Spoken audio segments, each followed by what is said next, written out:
Share-nya.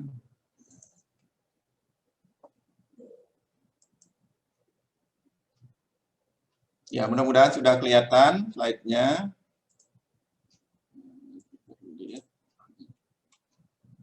Saya mendapatkan tugas input dari Prof. Irfan, ya mudah-mudahan segera profesor beliau ya, tentang peranan ergonomi dalam menjaga homeostasis tubuh. Dalam waktu 60 menit ke depan, saya akan mencoba menyampaikan sekilas tentang ergonomi untuk menjaga homeostasis tubuh. Pagi, Prof. Sorry. Silakan lanjut, Prof ya. Oh, nggih, silakan. Saya lagi jalan ke sana, Prof. Makasih, Prof. Silakan lanjut, Prof. Ya, ini untuk perkenalan tadi sudah diperkenalkan oleh Dr. Eka. Saya dari Universitas Udayana. Ini S1 saya tahun 92 untuk di kedokteran, kemudian saya di fisiologi olahraga S2-nya, kemudian S3-nya di fisiologi kerja atau ergonomi. Jadi bersama-sama teman-teman dosen di Untri menjadi anggota IIP, kemudian nah sekarang menjadi Dewan Pembina Perhimpunan Ergonomi Indonesia. Ya, dengan tugas masih di Pasca. Karena di Pasca itu sekarang ada S2 Ergonomi dan S3 Kedokteran Konsentrasi Ergonomi Fisiologi Kerja. Ya, barangkali menarik kalau bicara ergonomi, mudah-mudahan kita bisa pergi lagi ya untuk mengikuti kongres. Ini waktu saya hadir di Beijing. Sedangkan yang sekarang 2021 di Vancouver akhirnya kita virtual online. Jadi ada konferensi internasional dari Perhimpunan Ergonomi Internasional, International Ergonomic Association. Gitu ya. Itu perkenalan dari saya. Nah, dalam 60 menit ke depan saya akan mencoba membahas pengantar tentang homeostasis pada berbagai aktivitas, sekilas ya, kemudian ergonomi dan perkembangannya, kemudian bagaimana intervensi ergonomi itu bisa menjaga homeostasis, dan ringkasan. Nah, tentu saya tidak menutup kemungkinan kalau di tengah jalan ada yang ingin menanyakan boleh, ya, atau nanti pada akhir paparan juga dipersilahkan kalau ada di diskusi. Baik, itulah outline topik kita untuk hari ini. Baik, teman sejawat di PAAL dan adik-adik mahasiswa kedokteran di Untri yang saya hormati, sebagai pengantar tentu kita semua sudah bisa memahami bahwa manusia itu adalah selalu beraktivitas. Ya. Kalau manusia tidak beraktivitas, tentu tidak sehat mungkin ya, bahkan juga berisiko untuk kematian.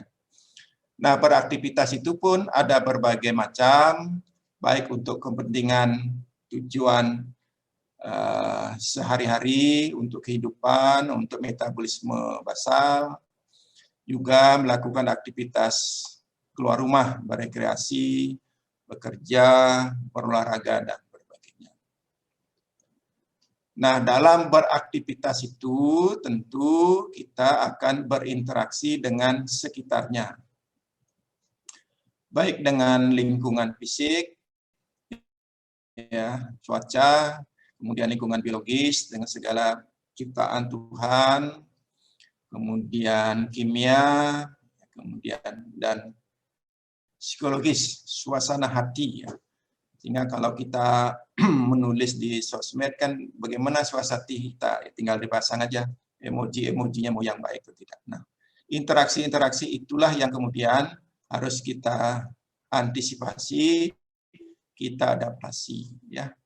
Baik interaksi dengan alam, interaksi dengan lingkungan, maupun interaksi dengan Tuhan secara psikologis. Kalau di Bali namanya ini trihita karana, keserasian manusia dengan lingkungannya.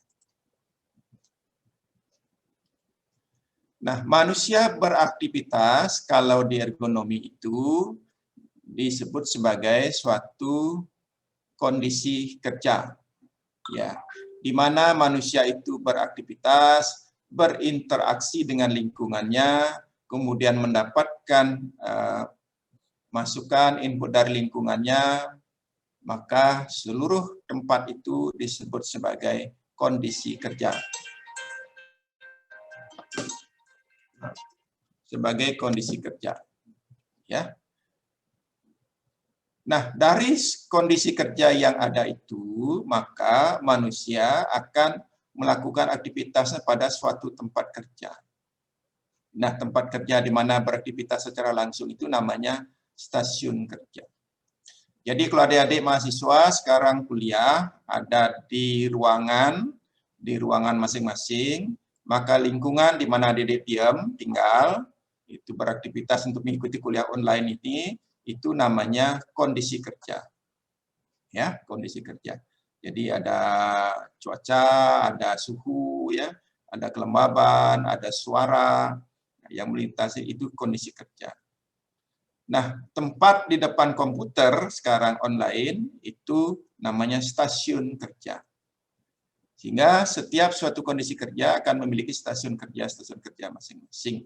Sehingga setiap orang akan memiliki tempatnya sesuai dengan aktivitas masing-masing.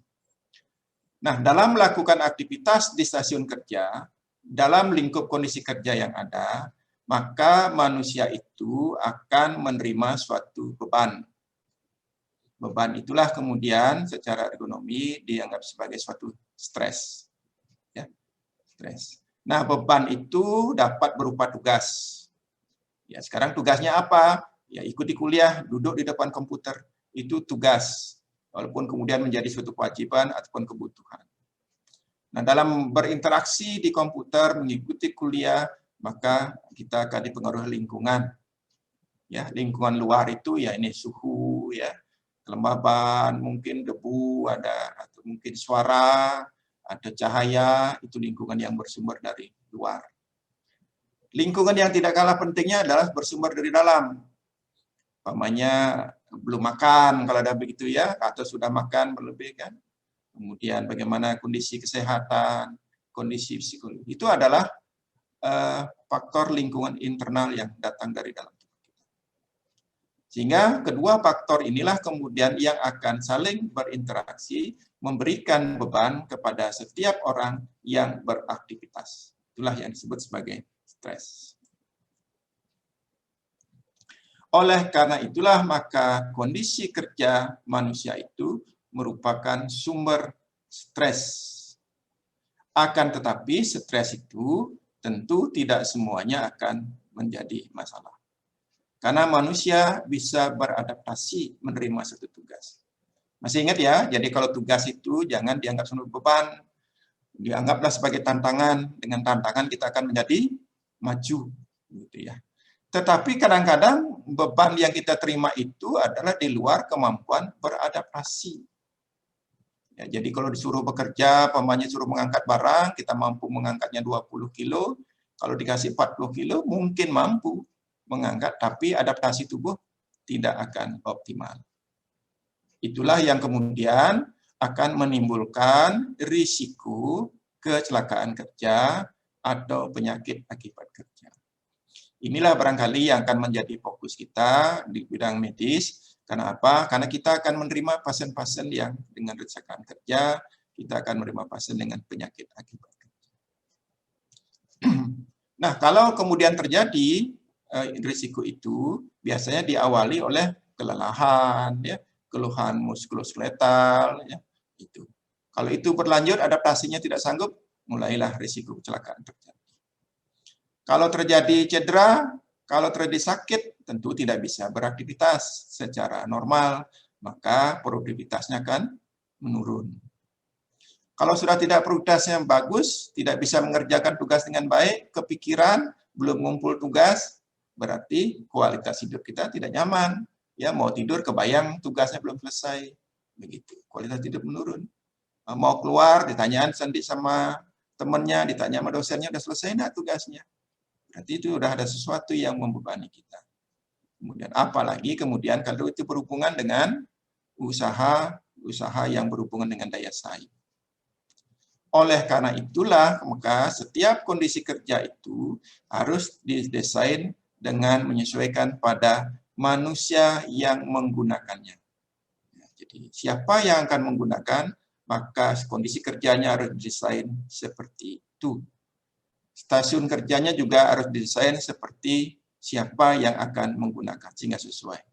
Sehingga digunakanlah istilah user friendly. Nah, salah satu bidang ilmu yang bisa membantu menyesuaikan segala tugas yang diterima itu, segala stres yang ada itu, dengan manusia yang menggunakannya, dengan manusia yang manfaat. Itulah yang kemudian dikenal sebagai ilmu ergonomi. Begitu ya. Itulah mudah-mudahan bisa membayangkan adik-adik semua bagaimana ergonomi itu berperan untuk menjamin manusia yang menggunakan itu sesuai dengan kondisi kerja yang ada. Nah, sekarang kalau seandainya kita masuk kepada suatu organisasi kerja atau perusahaan, maka dalam perusahaan itu ada karyawan. Karyawan itu pasti manusia, tidak ada yang lain selain robot nanti yang ada. Tapi yang kita bicarakan adalah manusianya. Oleh karena itulah manusianya ini harus kita jaga dengan baik. Ya, sebagai manusia harus kita jamin dia harus sehat. Karena sebagai karyawan, dia merupakan aset perusahaan yang sangat berharga. Oleh karena itu, di masa pandemi ini, karyawan-karyawan yang baik, yang merupakan suatu aset, itu tidak di-PHK, tapi dirumahkan. Ya, kecuali nanti memang perusahaan itu dalam posisi yang tidak bagus. Apa tujuannya? Karena karyawan-karyawan yang merupakan aset ini, begitu dia dibutuhkan, akan segera dipanggil kembali. Tetapi kalau karyawan yang tidak merupakan aset, yang tidak memiliki potensi, tidak memiliki kinerja baik, biasanya itu dirumahkan tapi tidak dipanggil-panggil lagi. Nah, itulah. Oleh karena itulah karyawan yang baik itu adalah karyawan memiliki kinerja yang baik, sehingga merupakan aset perusahaan. Nah, sebagai aset, maka setiap perusahaan wajib melindungi karyawannya. Ya, karyawan itu tidak boleh sakit, tidak boleh mengorbankan karyawan untuk berproduksi yang setinggi-tingginya. Tidak boleh. Ya, itulah yang kemudian dikenal sebagai zero accident, tidak ada kecelakaan di suatu perusahaan. Nah, kalau itu bisa terjadi, maka karyawan itu adalah karyawan yang memiliki kualitas, karyawan yang bekerja secara sehat, aman, nyaman, efektif, dan efisien, sehingga bisa meningkatkan produksi dan produktivitas. Dua-duanya untung, nanti karyawannya untung, perusahaan untung. Inilah dia apa yang mempengaruhi karyawan dalam suatu tugas. Ya, sumber-sumber stres itu berasal dari 3 faktor, yaitu tugas, ya, task, kemudian organisasi, ya, dan lingkungan. Jadi kalau kita lihat sering mendengar task, organization, and environment. Nah, kalau itu dilakukan, semuanya baik, karyawannya bisa melaksanakan tugas dengan baik, dalam organisasi kerja yang baik, lingkungan yang aman, nyaman, dan sehat, maka dia akan bisa bekerja secara aman, nyaman, sehat, efektif, efisien, dan produktif. Ya, oke, itulah pengantar saya. Itu pengantar sebagai topik kita hari ini. Kita masuk kepada homeostasis. Nah, sebagai kuliah di fisiologi, tentu kita sudah sama-sama memahami bagaimana homeostasis itu. Jadi homeostasis itu adalah suatu kondisi internal tubuh yang harus kita jaga dalam batas-batas normal. Yang menjadi pertanyaan kita adalah apakah homeostasis itu diperlukan? Kapan diperlukan? Ya. Tentu kita sudah semua sepakat bahwa homeostasis itu harus dijaga setiap saat. Ya, karena dengan homeostasis maka seluruh fungsi tubuh kita dalam batas-batas normal, batas-batas optimal. Sehingga segala upaya dilakukan oleh tubuh untuk menjaga homeostasis. Istirahat, tidur, ya, dalam kondisi basal, ya tentu homeostasis tetap terjaga. Itu kondisi awal. Tapi begitu kita mulai bangun, ya buka mata, tersadar, kemudian turun dari tempat tidur, berjalan, beraktivitas, tentu akan terjadi perubahan-perubahan di dalam sistem tubuh kita. Nah, saat beraktivitas itulah juga homeostasis harus dijaga. Sebab kalau dia melewati batas-batas normal dari sistem tubuh kita, maka tubuh kita akan melakukan berbagai upaya. Dan kalau upaya itu gagal, maka terjadi sakit. Nah, upaya tubuh kita mempertahankan homeostasis itu dasarnya adalah dari aktivitas jaringan. Jadi apabila suatu jaringan menunjukkan aktivitas yang meningkat, jadi kalau kita lihat umpamanya baru bangun tidur, denyut nadinya masih 70 denyut per menit, buka mata mungkin masih ya sadar, denyut nadinya mulai meningkat. Ya kalau buka HP terus tiba-tiba ada berita yang mengagetkan, denyut nadinya langsung naik, meningkat, begitu ya. Nah, kenapa dia meningkat? Nah, di situ ada faktor stres. Tapi yang lebih penting lagi adalah adanya kebutuhan energi jaringan. Jaringan yang menggunakan metabolisme secara meningkat, dia akan membutuhkan energi yang meningkat. Nah, kalau energinya meningkat, maka suplai zat makanan, suplai oksigen akan meningkat. Itu apa artinya? Maka di tubuh kita sistem kardiovaskuler akan bekerja, sistem respirasi akan bekerja untuk memenuhi kebutuhan jaringan yang juga bekerja. Gitu ya. Sehingga homeostasis itu akan selalu bekerja setiap saat untuk menjamin semua metabolisme jaringan berjalan secara optimal.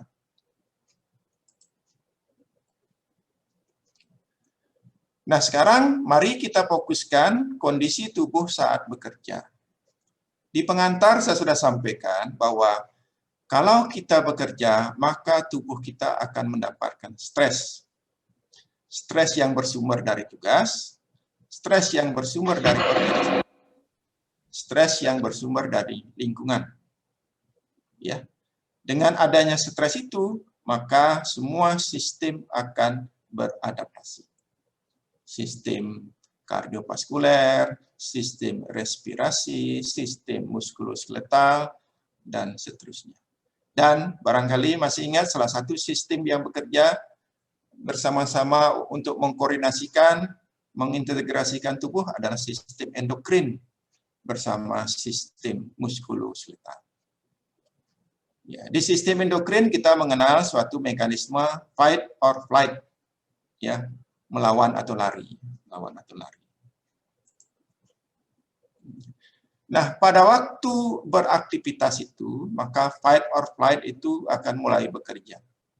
Baik aktivitas secara fisik, ya, maupun mental. Fisik, katakanlah mengambil sikap duduk, sikap berdiri, sikap berjalan, itu sudah bergerak. Apalagi bekerja, bermain, ya, berekreasi, berjalan, apalagi mengangkut benda, angkat-angkut. Makin besar aktivitasnya, stresnya makin besar. Aktivitas mental di zaman sekarang, kita semua berhadapan secara virtual, itu beban mentalnya lebih banyak. Ya, rapat, ya, apalagi ruwet masalahnya. Mengambil keputusan, berkoordinasi dengan teman, membaca, ya, kemudian berpikir, itu semuanya merupakan stres yang harus kita hadapi. Tinggal pilihannya, mau fight or flight. Ya, kalau kita fight, maka kita akan melakukan aktivitas sesuai dengan apa yang ditugaskan. Tapi kalau fight, mungkin kita akan menghindar dari tugas itu. Tetapi apapun yang kita lakukan, baik fight or flight, tentu tubuh kita juga harus mempersiapkan semua sistemnya dengan baik. Ya. Contoh ya, umpamanya kalau fight or flight, maka homeostasis tubuh bisa. Mata mendelik. Nah, jadi kalau kelihatan nanti ada kontraksi otot polos, ya, di pupil, ya, pupilnya dilatasi. Kontraksi otot polos di rambut, ya, yang memegang-megang akar rambut, rambutnya berdiri. Ya, pembuluh darah dilatasi untuk mempermudah aliran darah ke jaringan yang membutuhkan. Kontraksi otot jantung sehingga denyut jantung meningkat, cardiac output meningkat. Ya, kemudian ventilasi paru meningkat, ya, dari 12 kali per menit sampai 16 kali per menit. Di metabolisme di hati terhadap mobilisasi cadangan energi di hati, di otot. Sehingga kemudian metabolisme kita meningkat. Itu semuanya adalah bagaimana upaya-upaya tubuh kita untuk beradaptasi dengan stres yang kita terima, dalam upaya supaya tubuh kita tetap dalam batas-batas normal, homeostasis. Ya. Iya, salah satu kemudian contoh sistem yang bekerja menerima beban adalah katakanlah kita pada waktu berolahraga, aktivitas kita meningkat. Dengan berolahraga berarti kebutuhan metabolisme di otot-otot skeletal akan meningkat. Ya, sehingga dengan demikian otot jantung akan bekerja, meningkatkan denyut jantung, meningkatkan stroke volume, sehingga cardiac output meningkat. Sementara di pembuluh darah, otot polos akan menyebabkan vasodilatasi, sehingga kemudian aliran darah ke otot-otot yang aktif akan meningkat. Sehingga dengan demikian, maka tubuh kita akan bekerja melalui mekanisme refleks. Ya, mungkin masih ingat ya, baroreseptor refleks. Di mana kalau kita meningkat, nanti ada lewat simpatis, parasimpatis, akan terjadi peningkatan denyut jantung, takikardi, kemudian penurunan denyut. Sehingga dengan demikian, kita dapat melihat bahwa jantung, khususnya denyut jantung itu, bisa merupakan salah satu indikator beban kerja tubuh. Sehingga kalau istirahat, kita bisa mengukur denyut nadi istirahatnya, mungkin ya 60-90 denyut per menit. Kemudian kalau bekerja, kita bisa ukur lagi berapa denyutnya, berapa peningkatannya. Ya, kemudian setelah selesai bekerja, bagaimana denyut nadi pemulihan.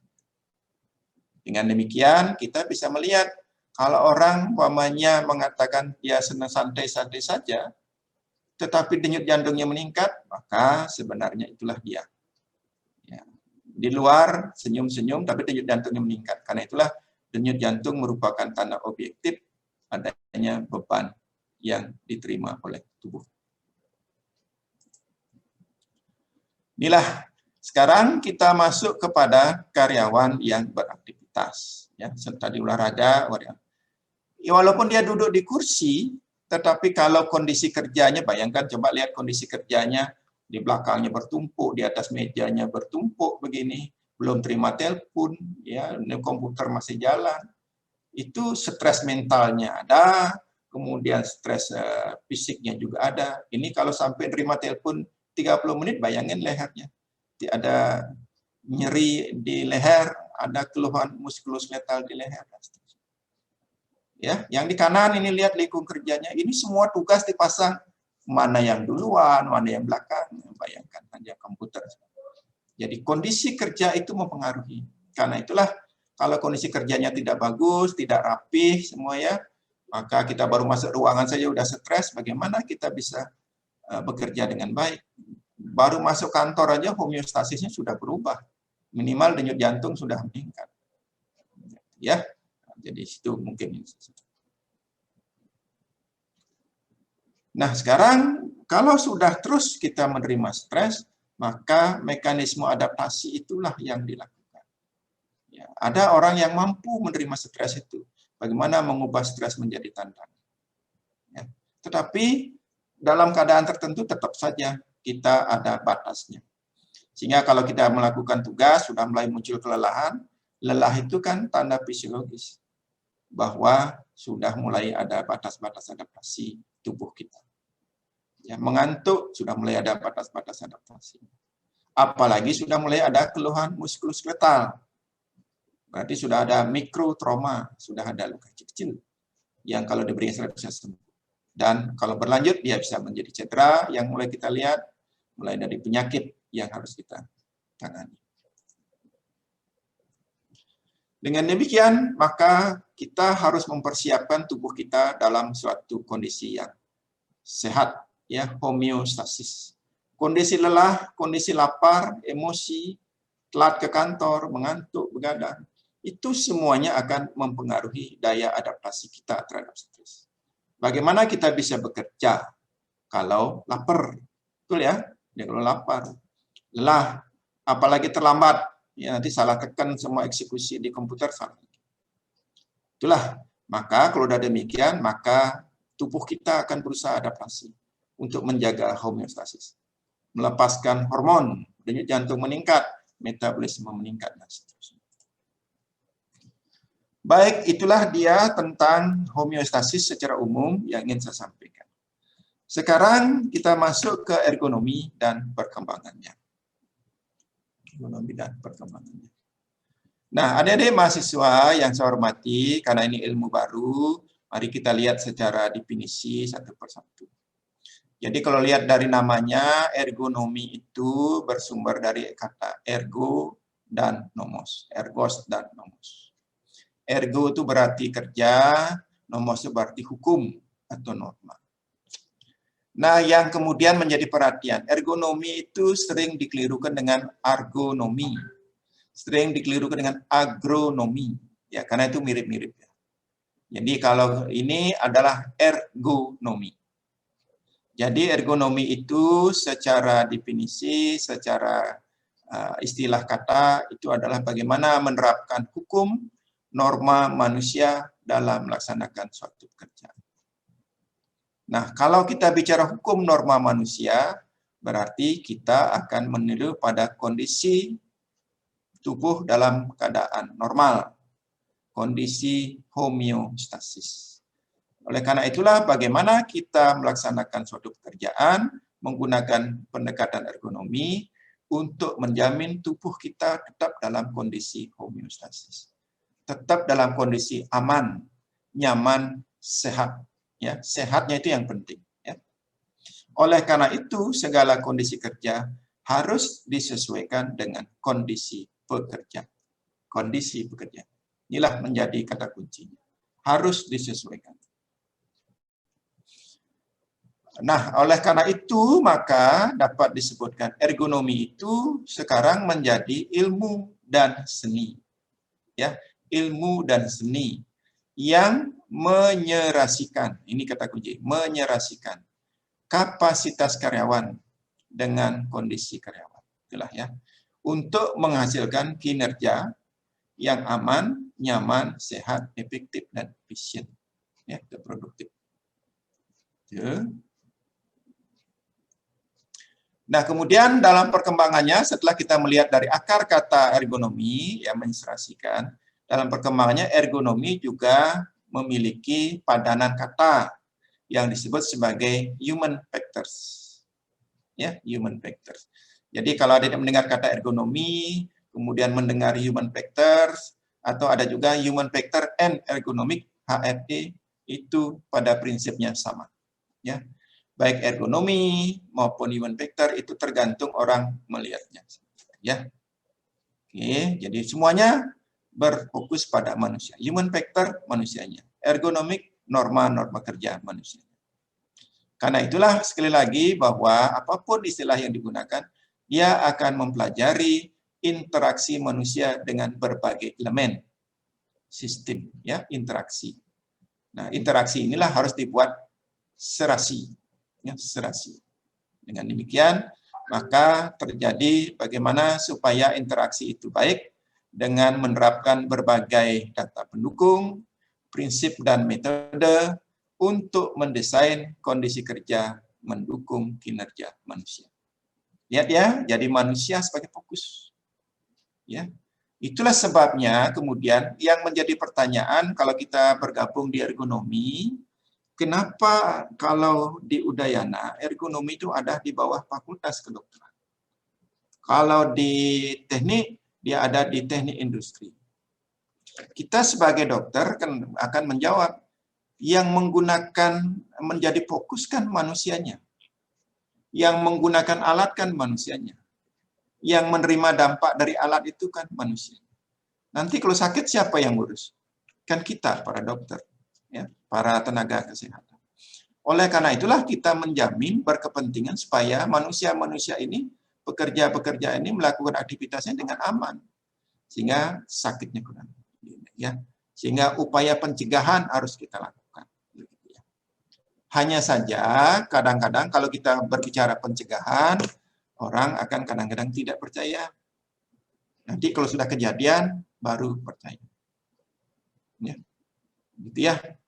Sebagai contoh, mungkin ini kasus ya, saya cerita, di suatu industri besar, multinasional, ada kasus low back pain.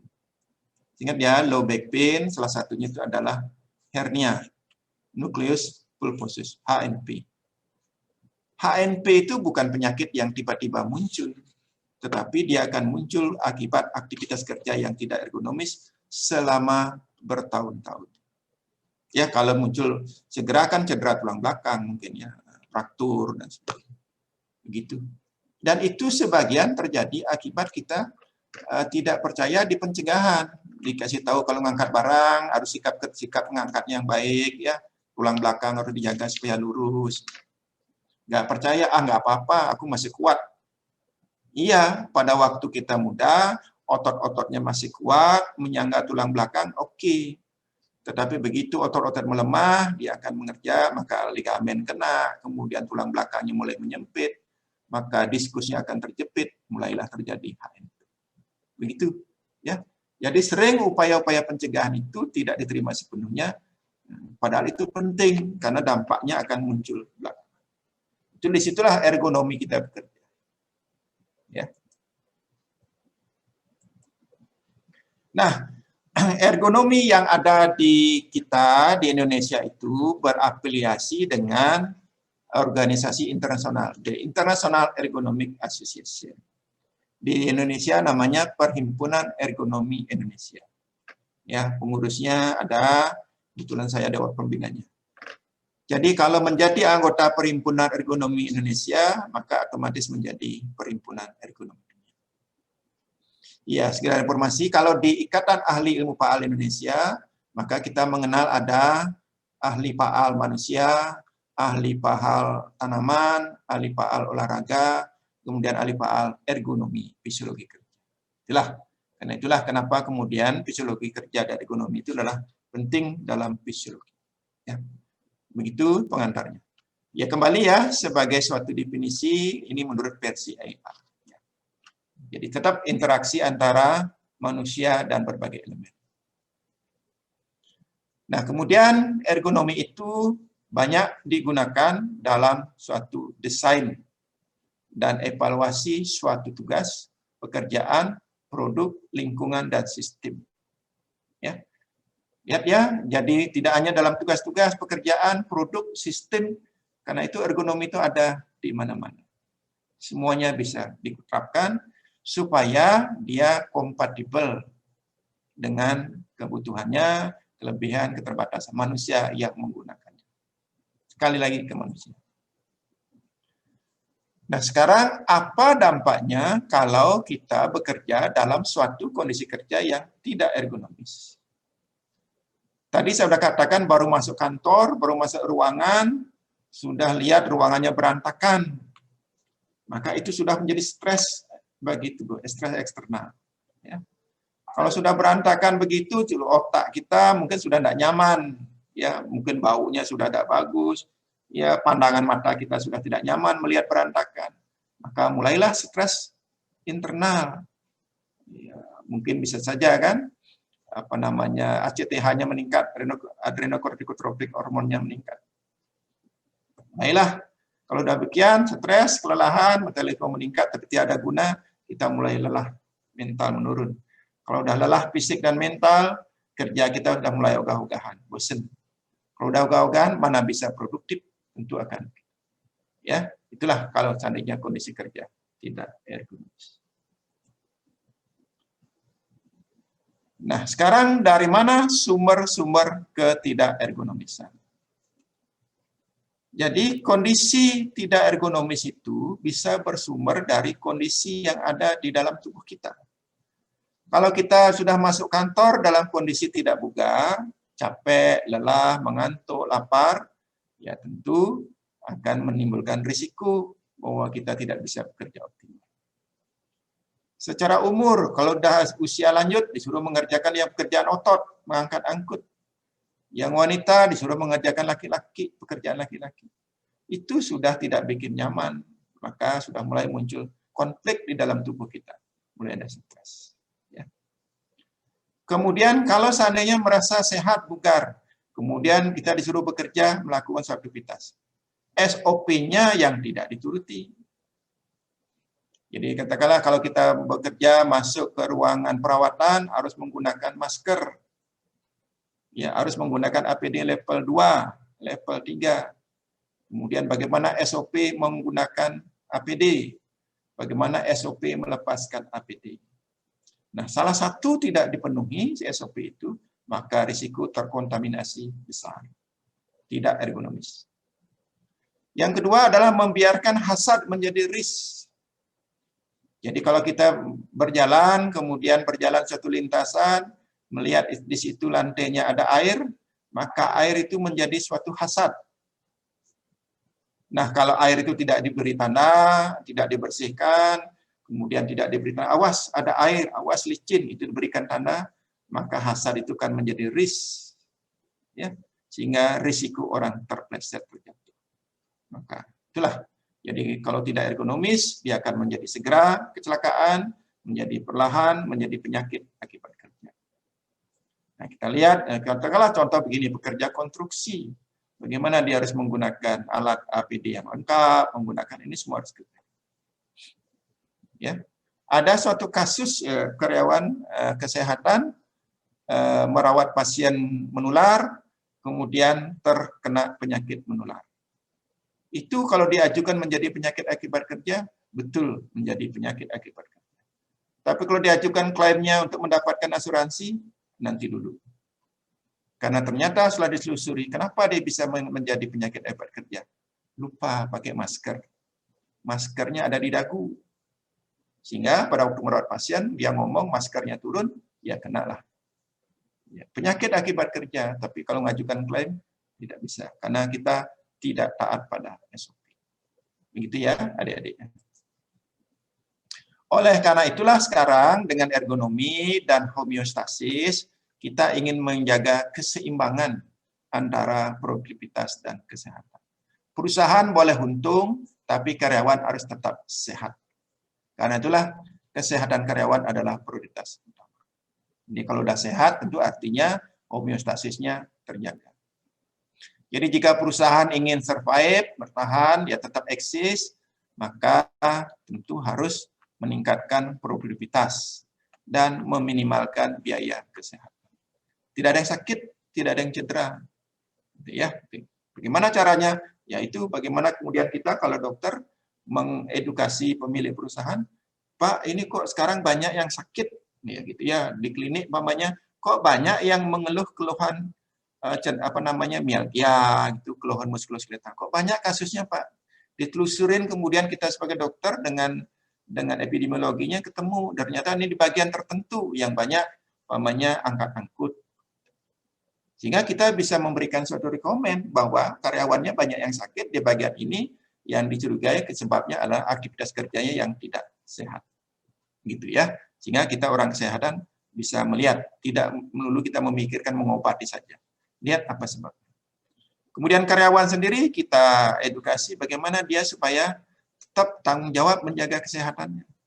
Taat SOP, ya, jaga makan, tidur dengan baik.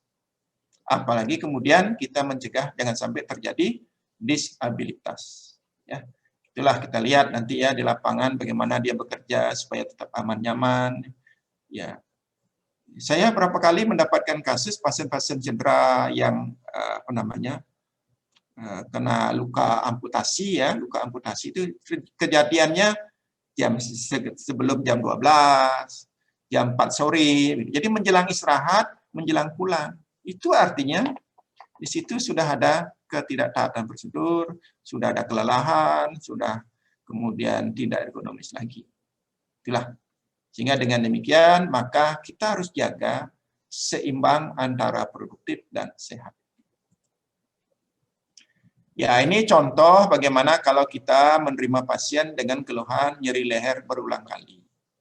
Ya, kemudian kita obati, didapatkan sebagai satu myofascial syndrome, gitu lah model penyakit keluhan muskuloskeletal. Tapi kasih obat, hilang seminggunya, datang lagi, gitu ya. Obat, hilang, minggu depannya datang lagi. Yang lainnya tidak ada apa-apa. Paling kita jawab, oh stres itu, mulai balik tidak ada apa-apa, di stresin. Tentu tidak boleh begitu. Sebagai dokter nanti yang belajar ergonomi, maka jangan lupa tanya pekerjaannya. Nah, kalau pertanyaan pekerjaannya, di mana bekerja, bagaimana sikap bekerjanya, sikap duduk, sikap berdiri, begitu ya. Nyeri leher itu berhubungan dengan gerakan-gerakan leher, mungkin toleh kanan, toleh kiri, atau pegang telepon, atau kemungkinan tunduk ke atas, bawah, atau bisa jadi monitornya kalau di komputer ketinggian, kerendahan, dan seterusnya. Itulah, dengan memahami pekerjaannya, kemudian lingkungan kerjanya, lingkungan sosialnya, kita akan tahu. Ada kasus orang selalu nyeri bau, tapi sudah dicek semuanya, stasiun kerjanya, komputernya bagus, ya, jadi sikap duduknya bagus, normal, tapi terus mengeluh nyeri bau, diukur, kemudian bagaimana sikunya, duduk, sikapnya baik. Ternyata setelah ditelusuri penyebab lingkungan, di belakangnya ada AC yang dengan suhu yang melebihi. Karena kalau AC ada di belakang kita, kemudian hembusan udaranya mengenai, maka dia akan menimbulkan keluhan. Atau AC-nya disetting sampai 16. Ya, kemudian begitu keluar dari ruangan di luar suhunya 28. Bayangkan itu. Nah, itu selisihnya tidak boleh. Karena secara ergonomi, selisih suhu ruangan dengan suhu di luar 4 derajat. Tidak boleh ada beda. Itu artinya ada faktor-faktor lain yang harus kita pikirkan. Sehingga dengan demikian, maka kita dapat memahami bahwa setiap aktivitas pekerjaan itu dapat menimbulkan keluhan. Salah satunya keluhan muskuloskeletal. Nah, ini yang berhubungan dengan muskuloskeletal kan yang banyak menggunakan ototnya. Menjahit, angkat-angkut, ya. Tapi jangan lupa, pakai komputer juga dapat menimbulkan keluhan. Kalau angkat-angkut mungkin di lengan, di pinggang. Kalau kerja komputer, di leher, di punggung, di pinggang, dan seterusnya. Nah, apapun dia, maka sumber keluhan-keluhan itu adalah apabila pekerjaannya bersifat berulang, repetitif, monoton, ya itu saja pekerjaannya, dan dalam waktu lama, 8 jam per hari. Gitu ya, itulah dia. Sehingga kalau nanti kita mendapatkan kasus-kasus penyakit pada pasien, tanya pekerjaannya, jenis pekerjaannya, berapa lama dia bekerja. Ya, jadi ini contohnya apabila sudah ada berlanjut terus bolak-balik kasusnya, maka itu harus kita lihat apa yang terjadi di tempat itu. Ya, sehingga kalau dibiarkan dia akan menjadi kecelakaan, produktivitas menurun, kualitas hidup menurun. Jadi kalau ada kasus-kasus kemudian berulang-ulang, maka pikirkanlah apakah kondisi kerjanya ergonomis atau tidak. Gitu ya. Ini mengingatkan, jadi setiap keluhan, setiap kasus harus pikirkan ini. Jawabannya adalah bagaimana kita menciptakan kondisi kerja yang aman, nyaman, sehat. Ya, aman, nyaman, sehat. Mau dibalik sehat dulu, kemudian aman dan nyaman. Sebab kalau sudah kondisi kerjanya aman, nyaman, dan sehat, maka tubuh akan bekerja dalam batas-batas normal. Ya. Jadi kalau nyaman, jadi suhu lingkungan dibuat AC-nya antara 23 sampai 25 derajat, nyaman, ya, nggak perlu macam-macam. Tapi kalau suhunya dibuat 16 derajat, maka mulai kok badannya pegal-pegal ya, pegalnya, kemudian lupa minum, dehidrasi jadinya, dan seterusnya. Jadi kalau dia sudah aman, nyaman, dan sehat, jadi sekarang bekerja, pulang, bugar, besoknya datang bugar. Ya, tanpa kelelahan, keluhan, ataupun penyakit lain. Kemudian, kalau diberikan suatu aktivitas, semuanya beradaptasi dan kembali ke batas yang normal saat istirahat. Bila terjadi keluhan, berarti adaptasi kita sudah tidak mampu menerima stres. Karena itulah, jangan lupa kita gunakan ergonomi. Ya, salah satunya ergonomi. Supaya kalau kita menggunakan suatu pendekatan ergonomi, orangnya kembali ke rumah istirahat, besoknya kembali bekerja dalam batas normal.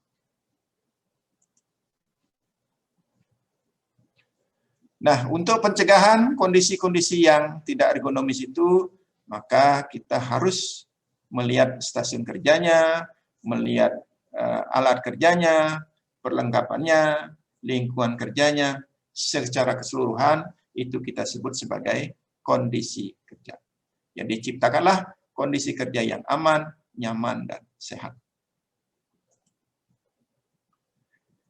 Nah, sebagai suatu bidang ilmu, siapa saja yang kita libatkan kalau kita ingin menerapkan ergonomi? Adik-adik sekalian, ergonomi itu adalah suatu ilmu yang multidisiplin dengan pendekatan yang kemudian interdisiplin, kemudian sampai kemudian transdisiplin, ya. Bisa. Karena itulah ergonomi itu melibatkan berbagai bidang ilmu. Nah, karena kita sebagai motornya di fisiologi, maka kesehatanlah sebagai yang utama. Tapi pada prinsipnya tidak ada yang kita bekerja bersama-sama. Orang teknik, gitu ya, pertanian, industri, ekonomi, manajemen olahraga, psikologi, fisioterapi, arsitek, dan masih banyak yang lain. Karena itu mahasiswa ergonomi di Udayana itu dari berbagai bidang ini. Kita punya mahasiswa dari pertanian, dari arsitek, fisioterapi, psikologi, ya ekonomi, ada ya banyak. Karena semua itu bisa berbicara ergonomi. Tetapi kita selalu mengingatkan, jangan lupa kalau orang teknik bekerja membicarakan ergonomi, jangan lupa bahwa yang akan menggunakan produknya adalah manusia. Karena itulah jangan lupa ergonomi itu manusia. Orang manajemen, dia membuat suatu sistem, membuat prosedur kerja, jangan lupa siapa yang mengerjakan sistem. Di manusianya. Karena itulah semuanya berorientasi, berfokus pada manusia. Nah, ini sekedar sejarah siapa yang menemukan bahwa ergonomi itu sudah ada sejak lama ya, sudah abad ke-17, sudah ceritakan bagaimana sudah orang mulai curiga kok ada keluhan. Ya, di Indonesia berkembang sejak tahun 1969. Ya. Ini ya, jadi sejak abad lama sudah banyak keluhan-keluhan sejarah. Nah, salah satu yang kemudian menjadi sumber munculnya ergonomi itu adalah keluhan muskuloskeletal ini. Ya. Jadi pada pekerjaan-pekerjaan yang repetitif, monoton, dan lama. Jadi kalau ada yang mendengar ada keluhan MSD, itu adalah musculoskeletal disorder. Ada juga menyebutkan sebagai RSI, repetitive strain injury, RSI. Ada juga menyebutkan sebagai CTI, ya, cumulative trauma injury. Sama, itu sama keluhan muskuloskeletal.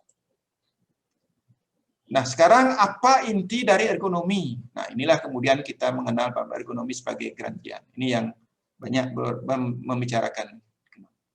Prinsip ergonomi itu adalah fitting the job to the man. Ini ya, fitting the job to the man. Inilah prinsip ergonomi. Ya, jadi kalau melihat pada rumusnya, ergonomi itu kan norma kerja pada manusia. Sehingga Grandian membuat istilahnya sebagai fitting the job to the man. Artinya manusianya sebagai subjek, ya pekerjaannya itu menyesuaikan dengan manusianya. Bukan manusianya menyesuaikan pekerjaan. Beda. Itu kalau tidak mungkin baru terbalik fitting the man to the job. Ya, fitting the man. Jadi contohnya umpamanya kalau dia ahli komputer, ya tentu dia akan bekerja sebagai ahli komputer. Sedangkan kalau fitting the man to the job, umpamanya pekerjaan komputer tidak ada yang ngambil, dicari CS yang bisa mengerti komputer, ditugaskan. Itu fitting the job to fitting the man to the job. Tidak bagus. Karena itu kalau fitting the job to the man, artinya perusahaan akan mencari ahli komputer dengan kualifikasi sarjana komputer, mampu mengoperasikan aplikasi ini, dan seterusnya. Itulah fitting the job to the man.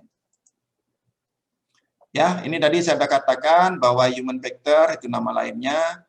Jadi kalau kita menggunakan human factor itu ada di Amerika. Kalau menggunakan ergonomi itu pasti Eropa, Australia itu ergonomi. Ya, kalau Amerika. Jadi ergonomi di Amerika itu muncul perang dunia kedua. Gara-gara banyak pesawat Amerika itu dikalahkan oleh pesawat-pesawat Jepang.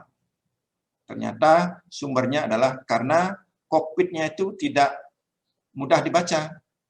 Ya, jadi kokpitnya membingungkan, jadi mengoperasikan pesawatnya bikin ribet, pilotnya belum bisa mahir, ya keduluan ditembak pesawatnya.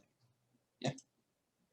Ini perkembangan ergonomi, jadi ergonomi itu sudah mulai, ya, mulainya memang muncul dari militer, kemudian masuk ke industri, kemudian di produk, kemudian di komputer, terus dimulai kognitif, ya, kognitif. Kemudian sekarang kita masuk ke virtual. Jadi ergonomi itu terus berkembang mengikuti aktivitas manusia.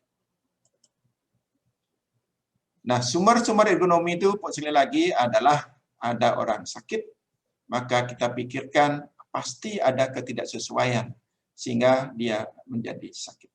Ya, tidak sesuai. Oleh karena itu, norma-norma ergonomi itu adalah bagaimana kita menjaga keseimbangan antara work capacity dari karyawan, ini manusianya ada di kanan, dengan pekerjaannya ada di kiri. Ya. Kalau udah seimbang antara manusia yang mengerjakan dengan pekerjaan yang didapat, maka kinerjanya akan baik. Jadi kualitasnya baik, kelelahan bisa dikurangi, stres dikurangi, dan seterusnya. Ya, ini intinya. Jadi secara definisi kita menjaga keseimbangan.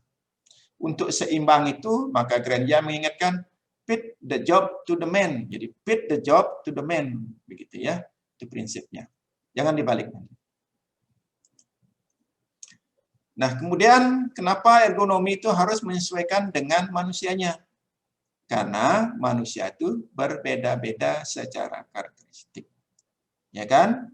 Nah, kalau yang ini bisa kita lihat, dia bisa berdasarkan indeks massa tubuh, 1 underweight, 1 overweight. Nanti yang normal. Harapannya kan pekerja itu semua dalam batas normal indeks massa tubuh. Tapi kan tidak bisa. Ada yang kurus, ada yang gemuk, dan seterusnya. Ada juga, ini lihat yang kiri, ada yang usia lanjut, ada yang masih muda, ya, tentu berbeda juga kemampuannya. Ya, beda-beda. Atau ada yang tinggi, yang kanannya, ada yang pendek, sehingga yang pendek diberikan kursi. Nah, ini ergonominya di sini. Kita bagaimana, karena stasiun kerjanya kan sama ini. Ini ada rantai industri ya, supply chain untuk pemotongan. Ya, kan tidak mungkin dia di bawah ya loncat-loncat, nanti dia kan kasihan. Diberikanlah kursi, sehingga kursinya sama. Ini ergonominya di sini, kita lihat ya. Karena tidak mungkin menurunkan stasiun kerja. Ya, demikian juga pekerjaannya, ada yang bisa mengangkut banyak, ada yang bisa mengangkut sedikit, gitu ya, kita bisa lihat. Nggak semua orang bisa, karena itu harus disesuaikan dengan kemampuan yang ada. Apalagi kemudian cara mengangkutnya beda-beda. Nah, ini dari tegur oleh supervisornya, tidak salah ngangkut, punggungnya membungkuk. Nah, ini ya agak sakit pinggang. Ya. Sehingga dengan demikian, sekali lagi, kita harus menjaga supaya seimbang antara kemampuan manusianya dengan pekerjaan. Ya, terkait dengan kemampuan, nah kemampuan itu setiap orang memiliki kemampuan. Ya, kemampuan berhubungan dengan skill, bakat, dan kemampuan. Tiap orang memiliki kemampuan yang berbeda-beda. Ya. Tetapi jangan lupa, orang yang memiliki kemampuan juga memiliki keterbatasan. Jadi dia bisa pamannya mampu mengoperasikan komputer, gitu, matanya minus, gitu kan, ada keterbatasan. Jadi keterbatasan bisa mental, ada fisik, bisa kemampuan hard skill, soft skill-nya. Pintar dia di komputer, tapi berbicara, menceritakan tidak bisa. Jangan dikasih di humas gitu, nggak nyambung dia nanti. Kemudian kapabilitas, nah ini yang memang dibawa ya sejak lahir. Setiap orang memiliki kapasitasnya masing-masing. Ya. Karena itulah kapasitas itu menjadi pertimbangan supaya kita bisa menserasikan. Contohnya, ini kalau belajar membaca, di kemampuan, membaca cepat, kapabilitas, matanya tidak normal, keterbatasan. Setiap orang memiliki kelebihan, memiliki kelemahan. Kalau itu tidak diantisipasi, terjadilah error.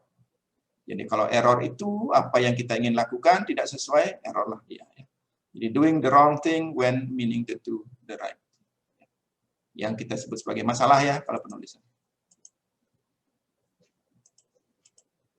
Ini ya faktor-faktor individunya, kalau memang sudah terbatas ya dipaksakan gitu ya. Stres, lapar, sakit, macam-macam. Nah, kalau sudah lapar, haus begini pesawat di belakang pun sampai lupa kita lihat ya. Ya, jangan lupa kadang-kadang kita salah melihat belakang, ternyata objeknya beda. Kelihatannya masih jauh karena ini pakai kaca cembung. Nah, ini jauh pada pesawat ada dekat. Nah, itulah. Jadi orang-orang yang kita tugaskan bekerja di suatu tempat ya tidak paham dengan tugas, tidak pengalaman, ya tergesa-gesa, tidak diawasi, SOP tidak jelas, maka risiko error itu banyak. Itulah kalau kita tidak menserasikan antara kemampuan, kelebihan dengan pekerjaan. Nah, sekarang yang terakhir kita masuk ke intervensi ergonominya. Ini ya sekarang menjadi poinnya. Itulah pertanyaan, apakah bisa ergonomi menjaga homeostasis tubuh? Jawabannya bisa. Prinsipnya, di mana manusia beraktivitas, di situ ergonomi dapat diterapkan. Ya, prinsipnya. Kata kuncinya, serasikan alat, cara, lingkungan dengan kemampuan, kebolehan, dan batasan. Itu ya, kata kuncinya. Nah, kapan ergonomi diterapkan? Ini yang menarik untuk kita pahami. Ergonomi itu sebenarnya sudah bisa diterapkan sejak perencanaan. Jadi kalau besok kita membuat suatu ruangan, begitu, bagaimana ruangan itu, untuk apa ruangan itu, siapa yang akan menggunakan, berapa kebutuhan. Nah, itu diukur. Ya, ruang komputer, berapa penerangannya, bagaimana suhu. Itu ergonomi preventif. Tapi kalau sudah ada orang cedera, kemudian kita telusuri ternyata ada yang tidak ergonomis, itu ergonomik kuratif. Ya, ergonomi kuratif. Sekarang bagaimana cara memperbaikinya, menerapkannya? Bisa secara mikro. Umpamanya kita lihat kursinya ketinggian, kita ganti kursinya, itu mikro. Tapi kalau kita melihat secara luas, itu ada faktor manajemen, ya maka itu namanya ergonomi makro. Ya. Kalau ergonomi makro itu adalah lebih banyak ke quality control, penjaminan mutu, manajemen di situ. Ini berhubungan dengan organisasi. Yang mikro kita memperbaiki stasiun kerjanya, menambah bantalan, ya, kemudian menambah armrest, ya, punggungnya diganjal dengan bantal. Itu yang mikro itu, dia kasih minum. Lalu di mana kajian-kajian ergonomi? Nah, sekarang tergantung sukanya nanti ya, menerapkan ergonomi fisik boleh.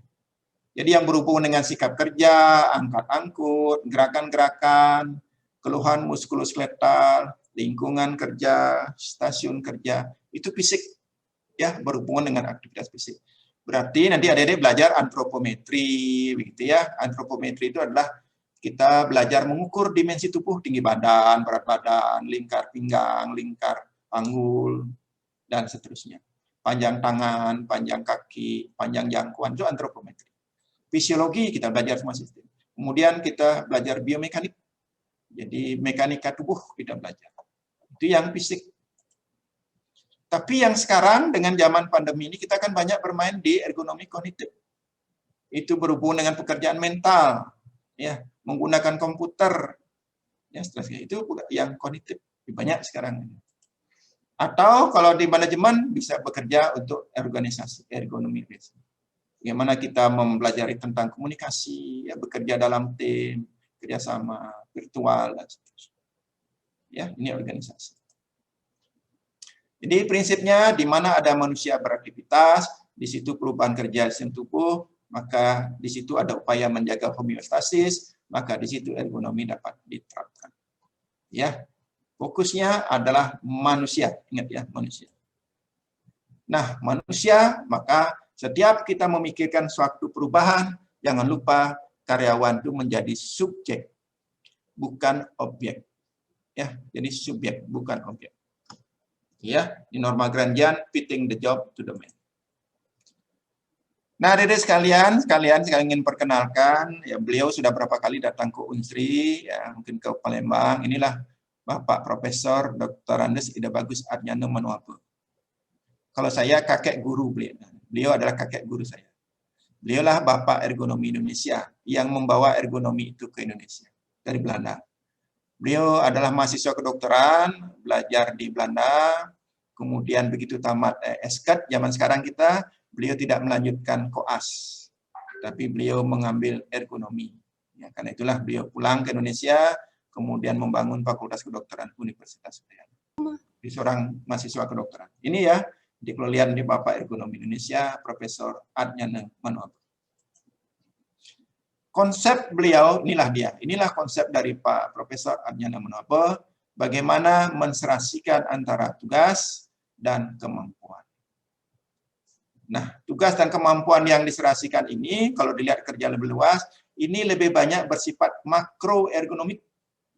Ya, beliau banyak mengajarkan tentang makroergonomik, bagaimana kita membangun masa depan yang baik, membangun SDM yang baik, supaya bisa bekerja dengan baik, tetap sehat. Ya, beliau ada di makroergonomik. Dan beliau sangat banyak concern bagaimana sekarang globalisasi sangat mempengaruhi kita, ya, dengan industri 4.0, barangkali kalau masih ingat ya. Ya, saya kira itulah konsep beliau. Sekali lagi, konsepnya tempatkan manusia sebagai subjek. Ya, kata kuncinya sehat, aman, nyaman, efektif, efisien, produktif. Oke, sama ya. Nah, sekarang kita masuk sedikit ke ilmu ergonomi ya, adik-adik. Mudah-mudahan kita masih punya waktu. Kalau kita ingin mengkaji suatu kondisi, suatu aktivitas, maka ergonomi itu menyiapkan 8 aspek yang bisa kita gunakan untuk menilai suatu kondisi kerja. Yang pertama, kita lihat kalau kita pergi ke suatu tempat, melihat orang bekerja, kita lihat bagaimana sikap kerjanya, bagaimana kondisi tubuhnya, nutrisinya, bagaimana penggunaan ototnya, bagaimana waktu kerjanya, bagaimana kondisi informasinya, kondisi lingkungan, kondisi sosial budaya, dan interaksi manusia-mesin. Itu 8 aspek biasanya yang orang-orang ergonomi datang ke suatu tempat, menilai bagaimana apakah sudah ergonomis atau tidak. Jadi kalau kita ingin lihat, oh ini orang duduk belajar, sudah ergonomis pada lihat 8 aspek. Salah satu yang sudah menghasilkan disertasi, barangkali adik-adik, adalah salah satu dosen dari universitas di Lombok. Dia sudah menghasilkan disertasi, disertasinya adalah UKM PPD yang ergonomis. Ya, bagaimana mendesain ujian kompetensi dokter secara ergonomis, sehingga harapannya yang lulus menjadi lebih banyak. Begitu. Itu ya. Nah, itu sudah menjadi disertasi, mudah-mudahan sudah diterapkan di universitasnya, di fakultas kedokterannya, dan ini sedang dicoba ke panitia pusat PNK, ujian kompetensi. Itu ya, jadi orang UKM PPD pun bisa kita intervensi dengan 8 aspek ini.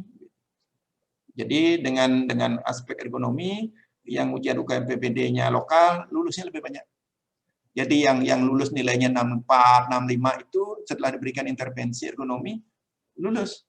Ternyata bukan karena ilmunya yang menyebabkan dia tidak lulus, tetapi karena kondisi kerja tesnya yang bikin dia tidak lulus.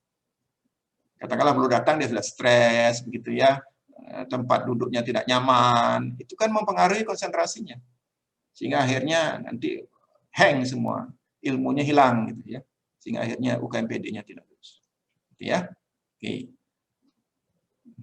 Nah, menerapkannya bisa secara administratif ya, karena itulah menjadi kebijakan setiap perusahaan, kebijakan setiap orang, bagaimana kita memperbaiki suatu kondisi. Nah, sekarang mari kita lihat satu persatu dari 8 aspek itu ya, adik-adik ya. Yang pertama, sikap kerja. Jadi kalau kita pergi ke suatu tempat, seperti inilah di bawah, kita lihat orang duduk komputer, di depan komputer, bagaimana sikap duduknya kita lihat. Jadi dilihat dari samping, membungkuk apa tidak, kepalanya gimana. Bagaimana kemudian kepala melihat ke monitor, kita lihat. Ya. Nih, kita lihat, nah itu sikap duduknya, apakah dia membungkuk. Kemudian kalau dia ngambil kertas yang ada di sini, apakah dia harus menjangkau, dan seterusnya. Atau model di atas, bagaimana sikap duduk orang naik sepeda motor. Ya, ini bagus dia pakai punggung dan punggung, tetapi dari aspek yang lain dia bahaya. Nah, ini pemainnya, dia bekerja, sikapnya membungkuk. Ya, karena setiap perubahan sikap itu akan menimbulkan sikap paksa. Ya, dengan sikap paksa, maka di sistem tubuh kita akan berubah. Maka homeostasisnya mulai berubah. Maka supaya diadaptasi, dia berubah lagi. Karena itulah kita harus menjaga supaya sikap tubuh itu tetap dalam batas normal. Apa rujukannya? Posisi anatomis. Posisi berdiri, posisi duduk. Ya, itu sikap tubuh. Sikap tubuh itu ada sikap duduk, sikap berjalan, ya, sikap jongkok, dan seterusnya. Ya, ini banyak faktor-faktornya. Oleh karena itulah setiap ada teknologi baru, desain tempat kerja, perhatikan nanti orang yang menggunakan bagaimana sikap duduk. Selanjutnya, aspek yang kedua adalah nutrisi.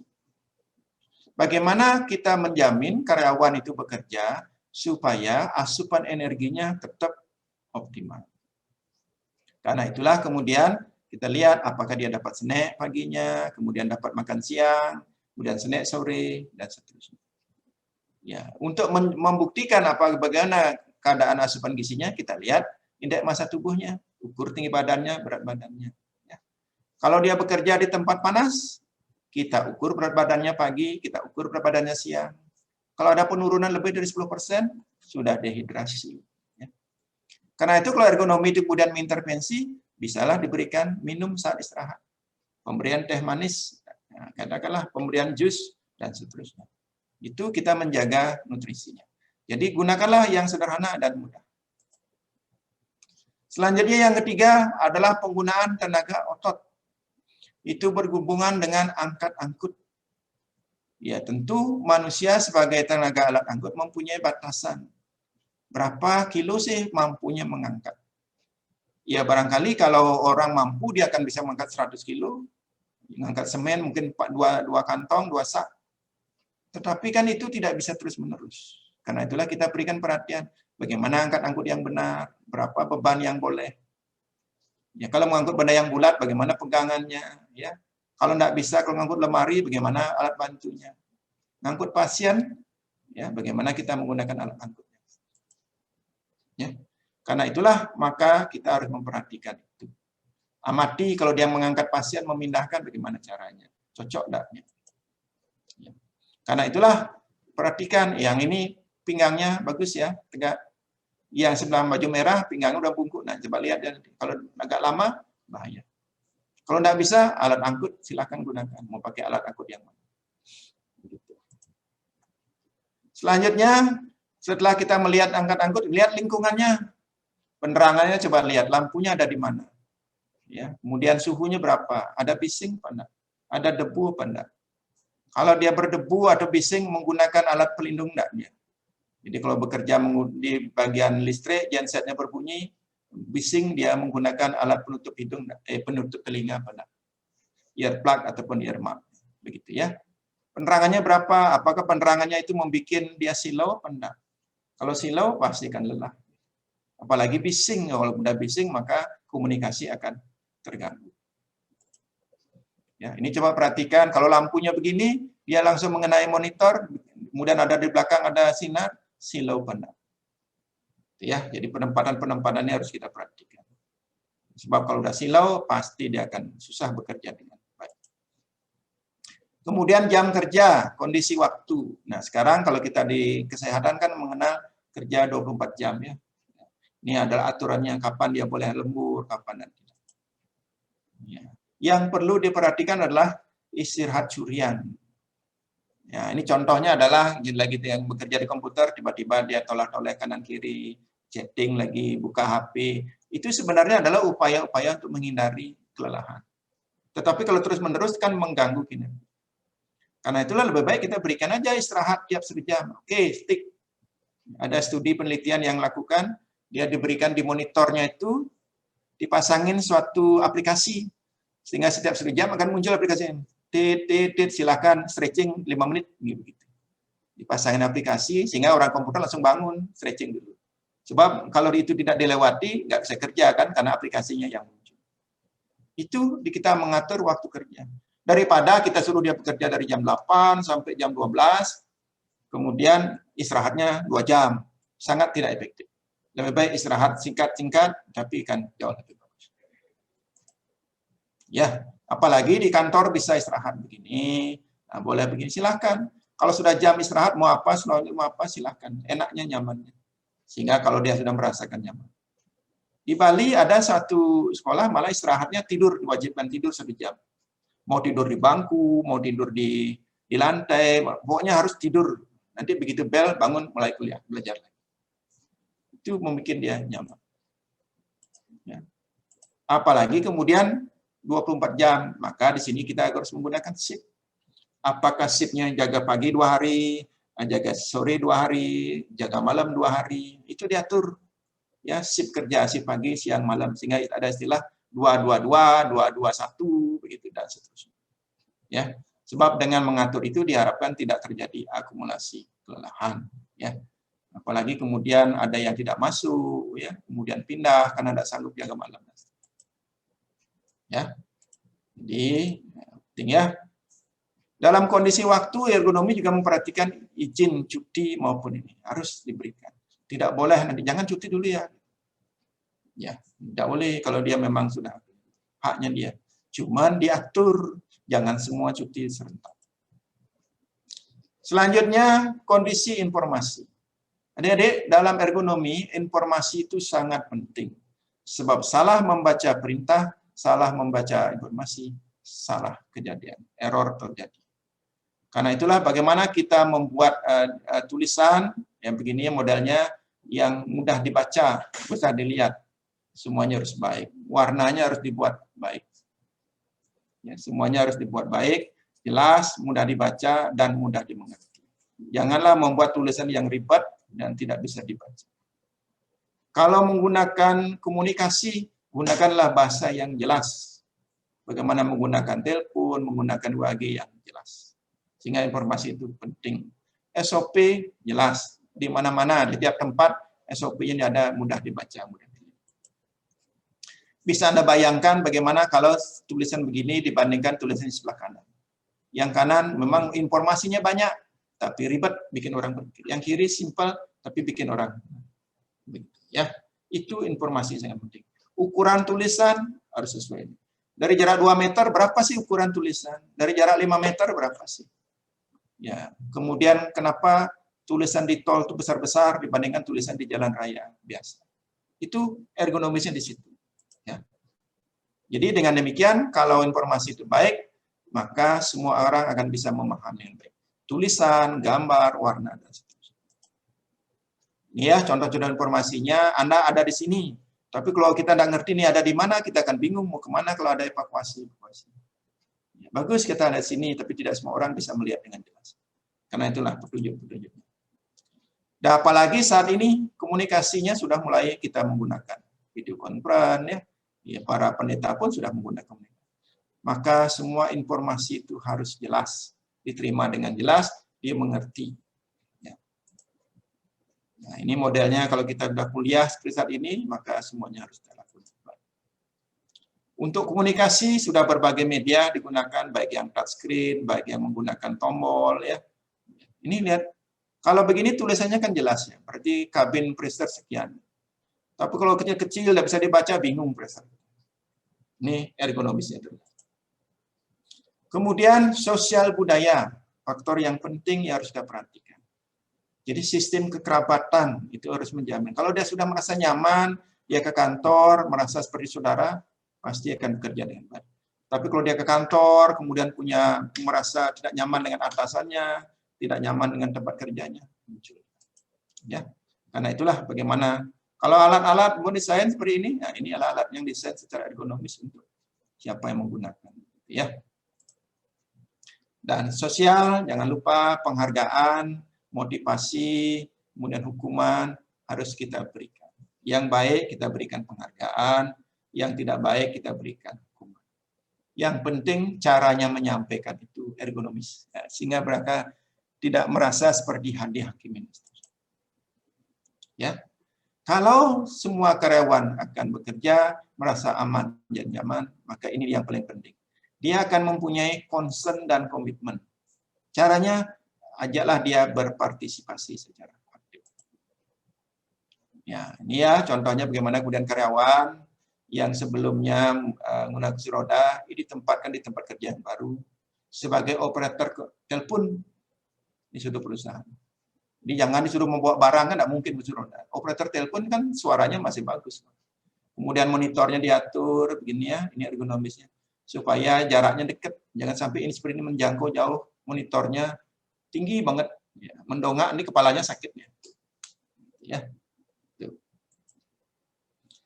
Kemudian interaksi manusia-mesin, lagi bahwa kalau kita membuat alat, membuat sistem, membuat stasiun kerja, antropometri itu penting.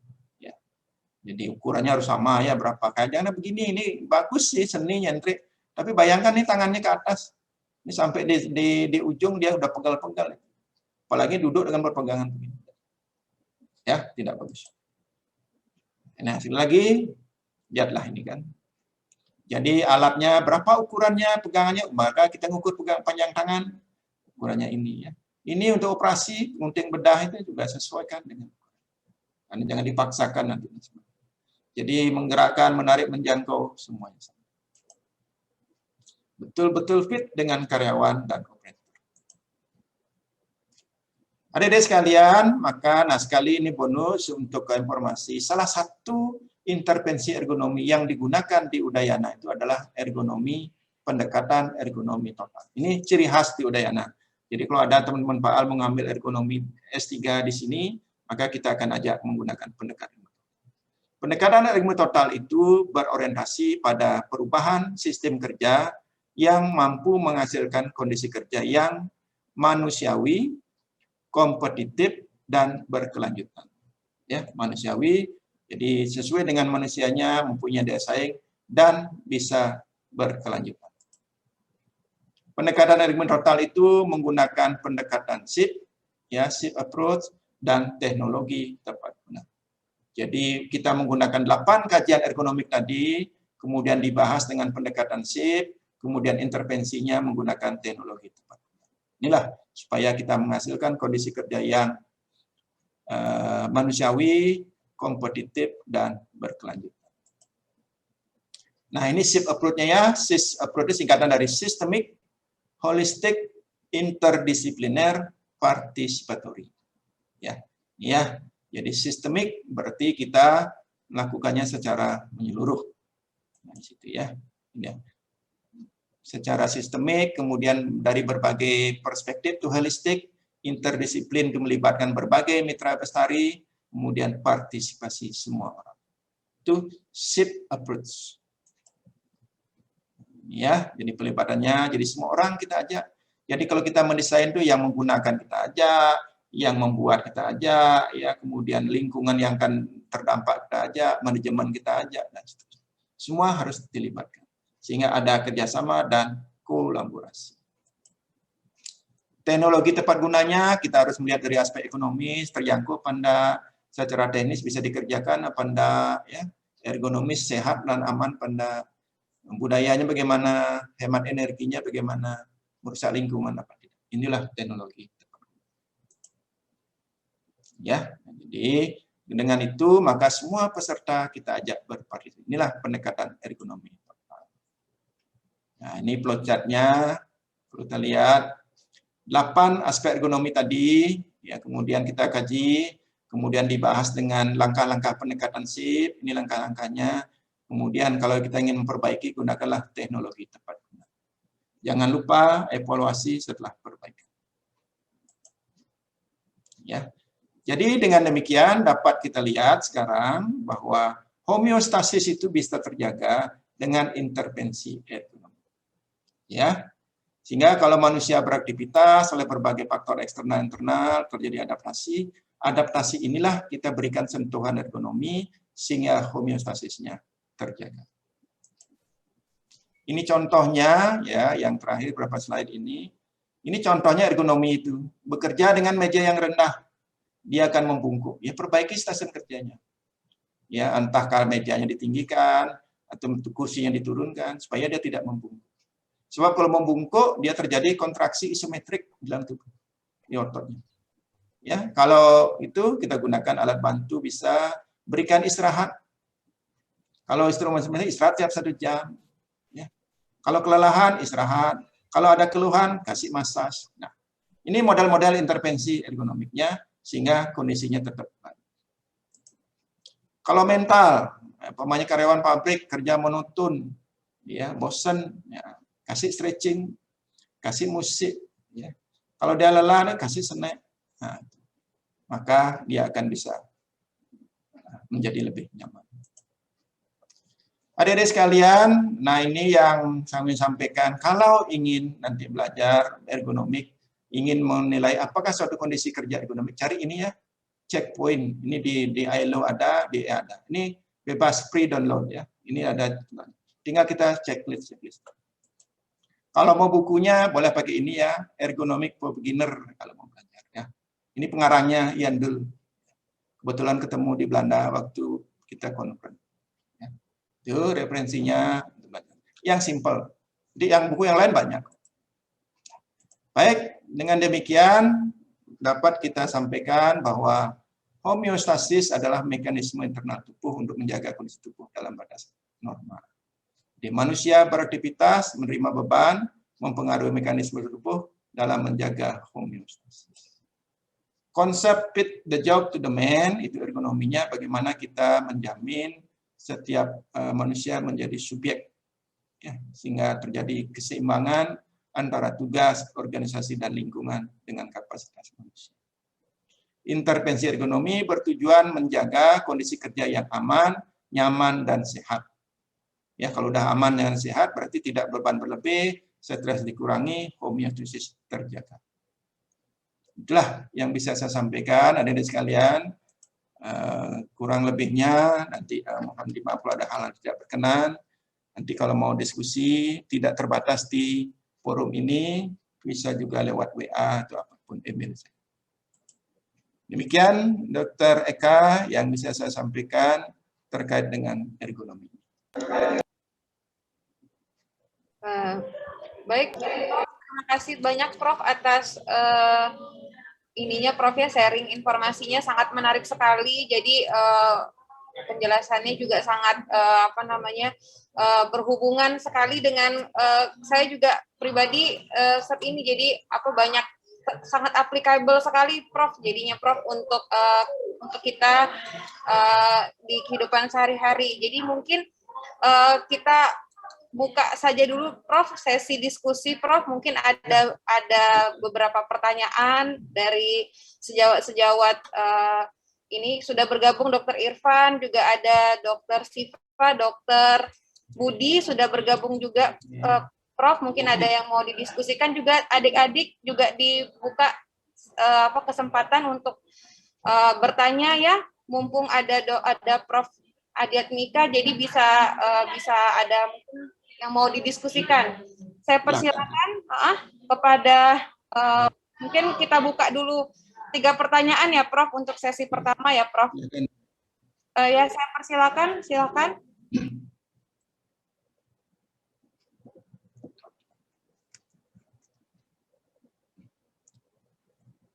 Mungkin dari pengalaman sehari-hari silakan, jangan terlalu teoritis, boleh apapun. Tadi seperti yang sudah saya bilang sangat applicable sekali, jadi sangat terkait sekali dengan ini sehari-hari. Baik, itu kayaknya ada pertanyaan Prof dari Aditya. Silakan Dek, silakan. Baik, terima kasih Dr. Eka. Juga sebelumnya terima kasih kepada Profesor Putu Gede Adiatmika atas informasinya. Saya Aditya Putra Pratama dari kelas Gamma, izin bertanya Prof.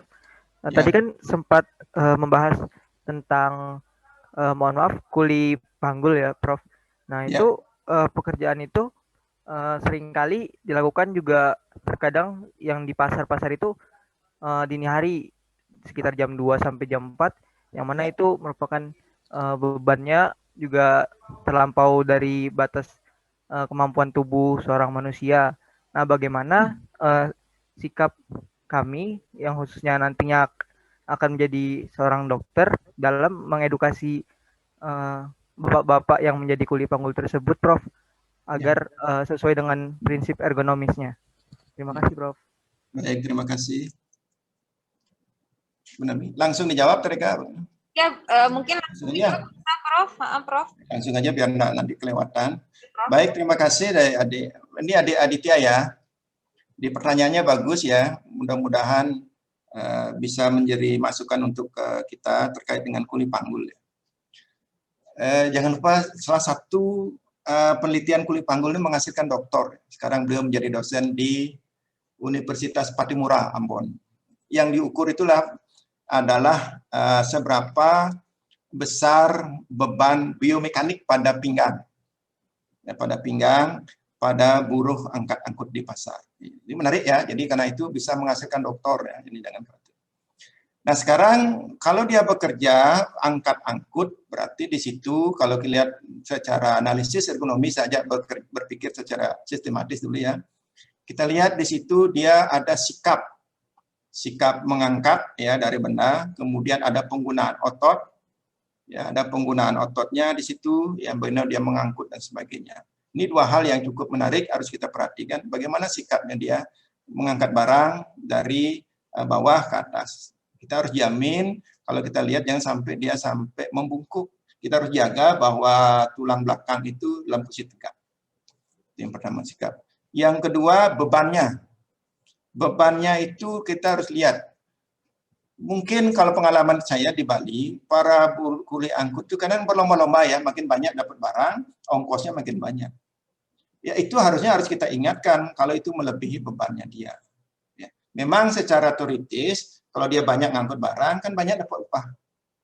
Tapi kalau dia kemudian besoknya sakit, kan tidak bisa kerja ya. Nah itu yang harus kita ingatkan. Bagaimana kalau kita dengan prinsip ergonomi makro, kita berkolaborasi, ada beban begini, kita bagi berdua, bertiga. Sehingga besoknya temannya dapat beban yang banyak, bagi lagi, begitu ya. Ini memang butuh pengertian sesama kuli panggul. Itu harus kita ingatkan, sehingga jangan sampai bebannya. Kalau NIOS kan mengatakan beban itu maksimal 23 kilo. Nanti menarik tantangan untuk adik-adik kalau ingin meneliti berapa sih kemampuan beban yang bisa kita terima untuk di sini di Palembang sebagainya. Itu. Yang berikutnya kalau malam hari, coba diperhati, itu ada kondisi waktu. Bekerja di malam hari kan, ingat ya siklus sirkadian ya, bioritmik tubuh. Harusnya dia tidur, kemudian dia bangun, itu ada perubahan-perubahan hormonal yang harus diantisipasi. Karena itulah tentu kalau dia harus bekerja malam hari, kita harus advokasi supaya dia sampai di rumah harus tidur, membayar hutang tidurnya itu. Ya, jangan lupa kalau dia bekerja malam hari, dia harusnya dia istirahat tidak makan, maka asupan nutrisinya harus kita berikan. Jadi pendekatannya sekarang secara ekonomi tanya dia dulu. Jangan Pak, tidak boleh gini, tidak boleh begini, tanya kenapa Pak ngangkut banyak, kenapa Pak kerja jam sekian, ya. Tapi di rumah ngapain? Kalau dia cepat sampai di rumah saya harus bekerja, saya harus mengambil pekerjaan lain, ya boleh silakan. Tapi ambil istirahat mungkin 1 jam. Nah itu partisipasinya itu yang diajak supaya merasa mereka tuh dihargai, ya, sehingga dia akan mendapat. Begitu ya adik-adik Aditya ya penggunaannya. Bagus pertanyaannya. Oke, ini ya kayaknya udah jelas belum Aditya? Kira-kira Dek? Sudah jelas dok. Terima kasih atas jawabannya Prof. Putu dan juga Dr. Eka. Terima kasih. Ya, terima kasih Adit. Baik, mungkin ada lagi adik-adik yang mau ditanyakan? Dokter Eka boleh nanya nggak? Silakan Dr. Siva, Prof. Adit. Ini ada Dr. Siva, boleh Prof? Ya, saya dipanggil Prof. Adit ya, sama kayak Adit tadi ya. Silakan. Adit. Oke, silakan Dr. Siva. Assalamualaikum wabarakatuh. Selamat pagi Prof. Adiat. Ya, selamat pagi. Ini ada yang mau saya tanyakan. Prof, yang pertama adalah tadi Prof membahas masalah ergonomi itu selain dari masalah postur, kemudian alat kerja itu juga terkait juga misalnya dengan jam kerja, Prof. Nah, ini yang saya ingin tanyakan, ini terkait pengalaman juga, Prof. Misalnya untuk adik-adik atau teman-teman PPDS, itu kan kalau kita lihat, kalau selama sebelum pandemi ya, Prof ya, itu bisa di rumah sakit 2 sampai 3 kali 24 jam, dan tidak boleh istirahat gitu, Prof. Sehingga terus terang, pada saat itu kami atau teman-teman PPDS itu memang sudah sangat kelelahan dan seringkali melakukan kesalahan-kesalahan yang itu seharusnya karena faktor tidak ergonomis tadi. Nah, apakah memungkinkan gitu, Prof, masalah ergonomis terhadap jam kerja ini, apakah memungkinkan dan perlu tidak diterapkan pada program pendidikan dokter spesialis seperti itu, dan juga mungkin teman adik-adik koas seperti itu, yang misalnya sudah melebihi jam kerja, sehingga terkait kemungkinan error yang juga meningkat, seperti itu, Prof. Kemudian yang kedua, untuk masalah alat kerja penyesuaian dengan tinggi badan tadi, itu menarik sekali sepertinya, Prof. Berkaitan dengan pengalaman saya juga, Prof, sebagai kebetulan saya objin, Prof. Jadi itu ketika di kamar operasi itu memang seringkali saya lihat senior-senior saya itu yang sudah banyak mengalami HNP terkait mungkin posisi yang tidak ergonomis pada saat melakukan operasi dan juga mungkin tinggi badan yang tidak sama. Sedangkan di kamar operasi sendiri itu tidak disediakan katakanlah semacam alat yang bisa diatur naik turunnya yang bisa dinaikin sesuai dengan tinggi badan operator gitu Prof. Ya, operator atau asisten yang berbeda tinggi badannya itu bednya nggak mungkin nyesuaiin salah satu. Nah itu Prof, mungkin ada saran bagaimana cara yang paling ideal gitu untuk mencegah cedera pada operator ataupun asisten pada saat melakukan operasi. Gitu. Terima kasih sebelumnya, Prof.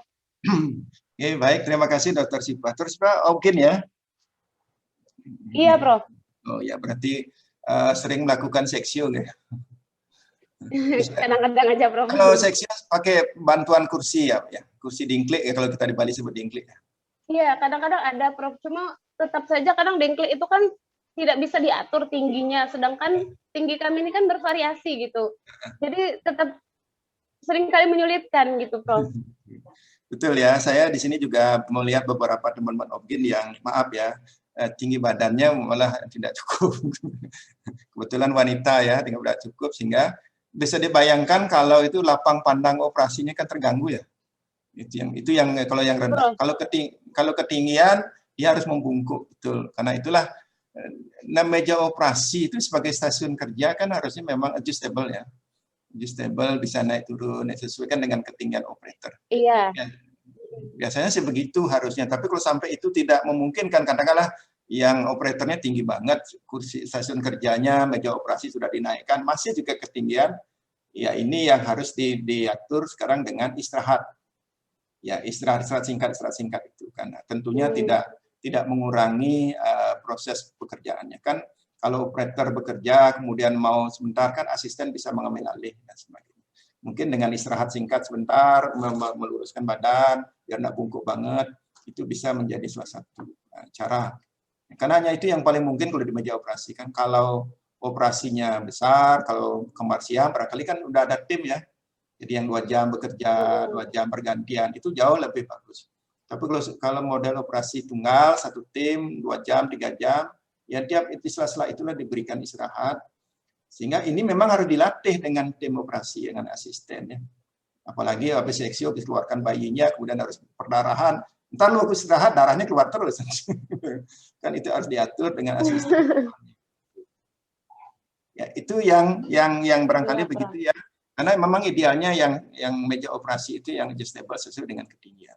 Tapi kalau sudah rendahkan masih juga dokternya kependekan, ya pakai dingklik, pakai meja, pakai bangku kecil. Sehingga bisa memandang luka operasi. Itu yang pertama. Yang kedua, yang pertanyaan pertama terkait dengan PPDS. Sangat menarik, ini sudah berapa kali dibahas di tingkat IPK, kalau salah juga sudah dibicarakan bagaimana PPDS. Resminya kan begitu. Jadi jam kerja diatur, jam kerjanya sudah diatur. Tapi yang sering kejadian yang tidak resmi ya. Ya, yang tidak resminya ini yang sering ya. Jadi harusnya dia sudah habis jaga malam, hari pertama dia harus istirahat di rumah. Tapi seniornya minta dibuat apa ya, apalagi yang junior banget ya. Buat ini. Kita sudah berapa kali mengingatkan, artinya dari akademisi, kemudian dari fakultas, kalau ke rumah sakit. Benar, coba tanya, kalau ya kebetulan saya dulu kan di PD1. Jadi kalau kita tanya lewat Korprodi, lewat Kadep, nggak ada kok. Saya berapa kali nggak ada kok. Ini jadwal jam kerjanya, apalagi kayak sekarang COVID. Dia jamnya sudah diatur sini. Tapi kok tidak pernah di rumah. Ya kebetulan anak saya juga residen, tapi tidak pernah di rumah. Gitu. Kita harus juga protes. Gitu. Cuman protesnya kalau kemudian anak kita yang tidak mau jangan dikena senior. Tapi begini Dr. Sipa, kebetulan sekarang sudah menjadi obin, sekarang mendidik di sini di Unsri. Janganlah kita lelah-lelahnya menggaungkan bahwa jam kerja PPDS itu sama fungsinya, walaupun dia menjadi murid, dia harus mendapat istirahat yang cukup. Ya sebab jangan sampai keteledoran-keteledoran terjadi itu karena memang kelelahan, betul kelelahan sekali. Kita sedih melihat mereka. Tapi mari kita gaungkan terus ini. Kemarin waktu saya dengan Depnaker dan teman-teman ada, itu juga kita selalu mengingatkan begitu, bahwa PPDS, koas, ya, dokter. Gitu. Jangan lupa kalau sudah jadi spesialis, kadang-kadang kan kalau ada 3 tempat panggilan bersamaan kan kita harus ambil semuanya. Walaupun akhirnya kita tidak sempat istirahat. Ya, ini contoh ilustrasinya dokter spesialis obgyn senior di mana-mana praktek, operasi sampai tidak sempat istirahat. Memang bagus, terus bisa dapat beli mobil baru bagus-bagus. Tapi dokter tidak sempat pakai mobilnya, yang pakai sopirnya. Ya kan sopirnya ngantar ke sini, akhirnya ngantar ke rumah sakit. Tapi setelah itu kan sopirnya ngantar anaknya, anak sopir maksudnya. Itu maksudnya. Artinya kita harus mengingatkan diri, ada batas-batas. Saya setuju kan dokter spesialis sekarang udah mulai prakteknya Senin, Selasa, Rabu, begitu kan, ada istirahat ya Jumat, kemudian ngambil cuti keluar kota. Itu bagus, itu yang bagus. Jadi janganlah full begitu. Oke, Dokter Sipa ya, saya kira begitu nih. Ya, terima kasih banyak dokter atas masukannya dan jawabannya. Baik, mungkin Prof masih ada 3 pertanyaan lagi, tidak apa-apa Prof? Iya, silakan. Ya, kita persilakan. Ini yang sudah raise hand ada adik Fadila. Fadila dulu ya, Fadilawati ya. Ya, silakan. Silakan kepada ini yang udah raise hand deh, Fadilah dulu, Fadila Aisyah. Fadila Aisyah, silakan. Baik, terima kasih banyak kepada Dr. Eka dan kepada Profesor Adiatmika. Sebelumnya selamat pagi menjelang siang, Prof. Selamat pagi. Jadi saya izin bertanya mengenai konsep fitting the job to the man tadi, Prof. Iya. Jadi biasanya kan kalau kita melakukan pekerjaan, waktu awal-awal itu ada fase adaptasi, di mana dalam beradaptasi itu kita suka merasa kewalahan, terus merasa kebingungan dengan pekerjaan yang kita hadapi. Tetapi lama-kelamaan kita bisa beradaptasi dan mulai tidak kewalahan lagi. Namun ada beberapa orang yang walaupun sudah beberapa bulan atau beberapa minggu melakukan pekerjaan tersebut, dia merasa masih kewalahan atau kebingungan. Nah, Prof, pertanyaan saya, bagaimana cara membedakan apakah orang tersebut masih belum bisa beradaptasi atau pekerjaan tersebut memang tidak cocok untuk orang tersebut? Dan apakah lebih baik dia mencari pekerjaan baru atau terus lanjut sampai dia bisa beradaptasi? Terima kasih sebelumnya, Prof. Ini bagus pertanyaannya, Fadila ya, bagus ya. Jadi sudah mikirkan karyawan ya. Baik, pada prinsipnya begini, kalau kita sudah menerima seorang karyawan, maka sebisa mungkin janganlah karyawan itu diberhentikan. Itu kata kunci ya. Baik pun dia sakit, kemudian cacat, setelah dia kecelakaan, sebisa mungkin karyawan itu jangan diberhentikan. Ya, karena itu memang ada aturan undang-undang tenaga kerjaannya. Yang pertama. Yang kedua adalah kalau kita mencari karyawan, maka kita harus dari awal harus menyampaikan mencari karyawan untuk posisi A gitu ya, dengan kualifikasi ini. Itu kita harus tunjukkan daripada kita mencari karyawan, ya ini yang kalau di toko-toko kan dicari karyawan serabutan. Ya, pernah ya. Yang penting dia mau kerja, tidak tanya apa-apa, serabutan, bisa suruh nyuci, bisa ngambil, bisa nyupir dan sebagainya. Lebih baik kita cari karyawan dengan kualifikasi yang jelas. Dicari supir yang mampu mengendalikan truk, begitu umpamanya. Sebab beda dicari supir tapi mampu tidak bisa buat truk, cuma bisanya bawa yang SUP aja ya modelnya gitu. Kan beda ya. Nah, kalau sudah beda dengan kualifikasinya, tentu di situ akan tidak ada ketidaksesuaian. Nah, saya setuju bahwa apapun kemudian ada upaya adaptasi. Karena itulah perusahaan wajib memberikan training, ya, training. Gitu ya.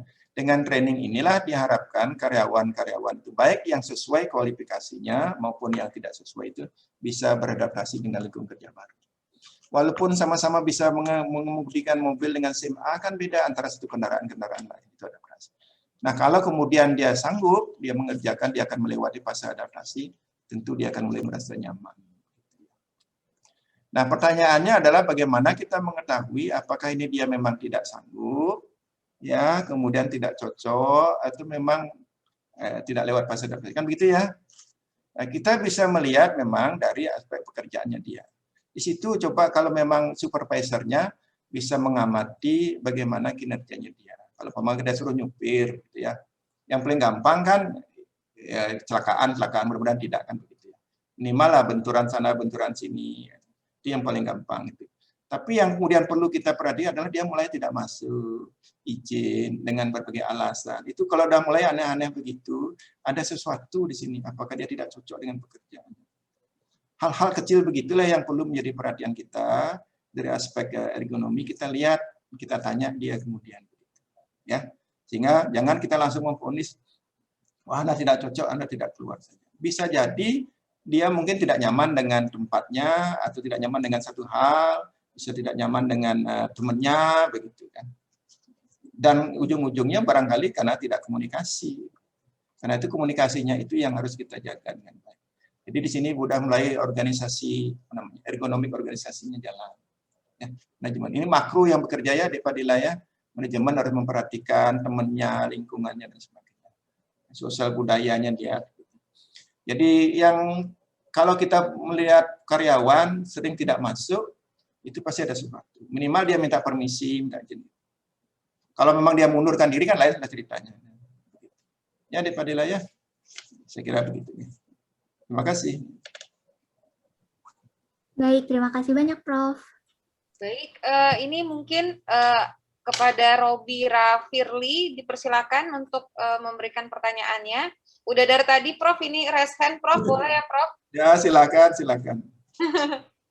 Oke, terima kasih. Lagi makin banyak senang. Permisi, Dok, izin bertanya, Dok. Nama saya Robi Rafirli dari kelas Gamma 2020. Ya, Dok, seperti biasa, Dok, kalau di kelas itu, kalau tatap muka, kita belajarnya di atas kursi dan menatap langsung ke papan tulis, Dok. Namun, berdasarkan status quo pada saat ini, kita dituntut untuk belajar dengan sistem pembelajaran jarak jauh, ya, Dok. Yang pada kenyataannya, tidak semua mahasiswa itu duduk di atas kursi. Yang mana ada sebagian mahasiswa itu yang duduknya lesehan, Dok. Nah, apakah ada perbedaan antara duduk lesehan dan duduk di atas kursi ini? Apakah itu ada bahayanya, Dok? Lalu untuk dalam konteks ergonomisnya, Dok, kalau Dr. Syifa tadi berdasarkan pada pandangan residen, jika kita melirik terhadap mahasiswa, apakah bagaimana tips belajar yang ergonomis, Dok, dalam hal waktu untuk mahasiswa? Terima kasih. Baik, terima kasih. Nah, ini tips belajar yang ergonomis. Nah, ini bagus ini. Tips belajar yang baik. Dengan situasi pandemi, memang kan kita harus berhadapan dengan situasi yang tidak bisa ke kelas ya. Udayana pun masih daring sampai sekarang ya, masih daring. Kita pilihannya ya menggunakan komputer ya. Nah, kalau komputer itu namanya interaksi manusia mesin, ada bidangnya namanya human computer interface, itu ada bidangnya ya. Jadi kalau tertarik ada, sehingga bagaimana prosedur menggunakan komputer PC, desktop ya, kemudian ada prosedur menggunakan laptop. Ya, ada menggunakan laptop. Ya. Tapi pada prinsipnya adalah apapun yang digunakan, maka itu kita harus mengambil sikap duduk. Betul ya? Harus sikap duduk. Nah, sikap duduk menggunakan desktop tentu berbeda dengan sikap duduk yang menggunakan laptop. Ya. Tetapi yang harus diingat kalau secara ergonomi adalah bagaimana kita menjamin sikap duduk itu sesuai dengan posisi anatomis tubuh kita. Nggak ada sikap paksa. Jadi kalau menggunakan PC, maka harus dijamin duduknya tegak, kemudian menggunakan sandaran pinggang, menggunakan sandaran tangan, armrest gitu ya. Jadi kaki tidak kejepit terlalu lama. Ya, maksudnya kaki tidak terjepit itu bagian bawah kaki. Bagian bawah kaki itu dengan ujung-ujung kursi. Itu harus kita jamin. Biasanya kalau kursinya ketinggian, kaki dia kejepit atau menggantung. Nah, itu cepat pegal itu. Ya. Kemudian kalau duduk menggunakan laptop, maka kita harus jamin juga duduk dengan posisi pinggang yang juga tersandar. Ini sekarang mahasiswa saya sedang membuat suatu backpack laptop. Jadi dia mempunyai suatu kayak model kursi, bisa dilipat, kita duduk menggunakan laptop, langsung di belakangnya ada sandarannya. Ini sedang penelitian dan sudah mau menjadi doktor. Jadi kita harus jamin bahwa pinggang kita terjaga dengan baik. Nah, kalau lesehan, nah ini lesehan. Laptopnya ada di mana? Ya, kalau bisa sih laptopnya ada tempat laptopnya sehingga kita bisa menggunakan pandangan mata kita dengan ujung laptop itu tetap tegak. Tetapi kalau laptop kemudian ditaruh di pangku, di paha, nah ini ada faktor lain yang harus kita perhatikan karena laptop kalau di paha kan ada panas ya. Panas laptop itu kan tidak baik terhadap kondisi organ reproduksi. Itu sudah studi ya. Jadi jangan kalau bisa laptop itu menggunakan tempat laptop lah. Gitu ya. Nah, kalau kemudian lesehan, sekali lagi, kalau kuliahnya online itu sebenarnya maksimal 2 jam sih. Setelah itu kita harus selesai istirahat. Gitu ya. Sebab kalau duduk lebih dari 2 jam itu sudah menjadi beban bagi tubuh kita. Sehingga harus istirahat, ada stretching dan sebagainya. Masalahnya kadang-kadang, ya kita harus jujur ya, Anda tidak boleh mematikan kamera gitu ya, apalagi yang koas itu ya. Tidak boleh ya, karena harus Anda standby tegang, nah itu yang bahaya. Sebenarnya kan kita membolehkan ada stretching, goyang-goyang sedikit, ya gerakkan badan gitu kan. Tiap 1 jam ada stretching. Itu harapannya ya. Jadi kalau memang izin matikan kamera sejenak, ya stretching lah gitu kan. Yang tidak boleh kan kalau matikan kamera tapi tidur ya nggak tahu kemana.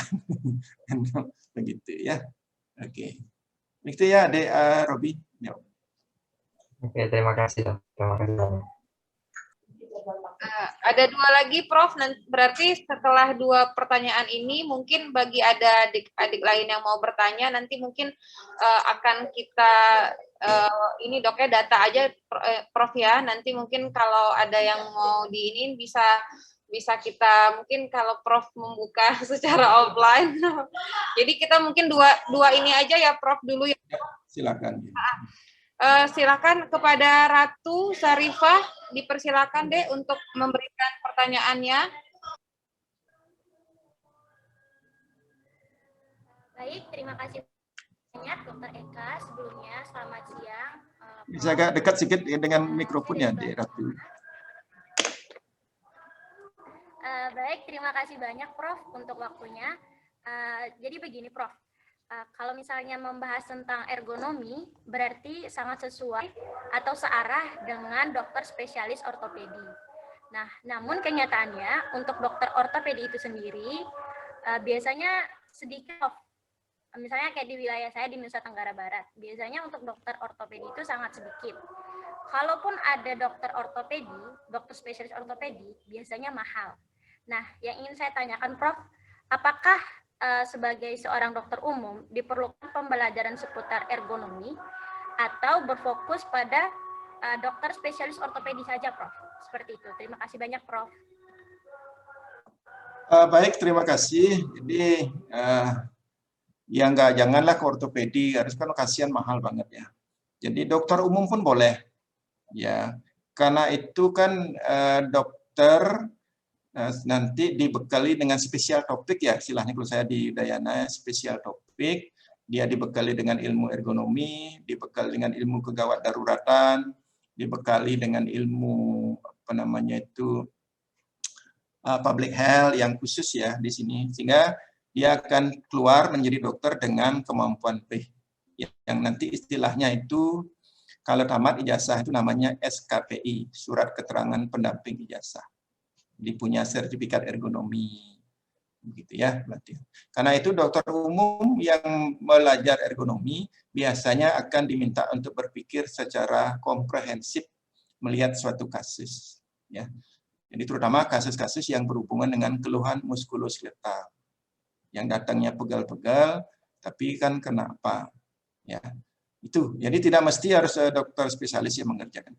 Kan ortopedi, kalau kemudian contoh ya, kita menemukan pasien dengan trigger thumb, ya, jadi tangan jempolnya kaku ini habis pakai chattingan harian. Itu kan kalau diobati ortopedi langsung dioperasi selesai. Tapi kalau kita sebagai seorang ergonom, kita akan lihat apa penyebabnya. Oh, ini karena menggunakan jempol yang berlebihan, istilahnya overuse injury. Sehingga kita ingatkan besok kalau chatting ya batasin, gitu ya, jangan terlalu berlebihan. Atau istirahat sebentar, begitu. Gitu ya. Sehingga dokter umum itu boleh ya, tidak ada larangan. Nanti kalau sama dokter ngambil S2 ergonomi boleh juga. Jadi mendapat gelar magister ekonomi. Kemudian masuk S3, ngambil doktor ergonomi. Boleh. Karena nanti juga ergonomi akan sedang diperjuangkan menjadi profesi yang banyak dibutuhkan di berbagai perusahaan. Perusahaan-perusahaan ergonomi yang banyak itu biasanya berhubungan dengan health, safety, K3, and environment. Itu berhubungan dengan K3. Ya, Adik ya, Ratu ya. Jadi jangan khawatir belajar ergonomi, atau minimal tahu kalau ada cedera, ini kira-kira ergonominya apa ya, di tempatnya, alatnya, atau stasiunnya. Baik, Itu ya, Adik Ratu ya. Baik, terakhir ya Prof, ini ada pertanyaan terakhir dari Adik Fadilawati. Dipersilakan kepada Fadilawati untuk menyampaikan. Terima kasih sebelumnya kepada Dr. Eka. Selamat siang, Dr. Adit Maisa. Ya, sebelumnya saya ingin mengucapkan selamat ulang tahun kepada Profesor. Hai, terima kasih. Begini, Prof.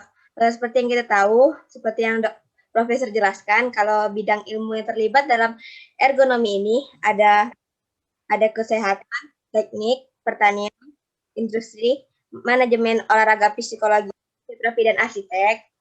Yang ingin saya tanyakan, misalnya di antara bidang-bidang ini, ada yang tidak mempelajari atau tidak mengetahui tentang ergonomi, apakah akan berdampak benar-benar fatal kepada pekerjaan mereka atau hanya sekedar itu aja?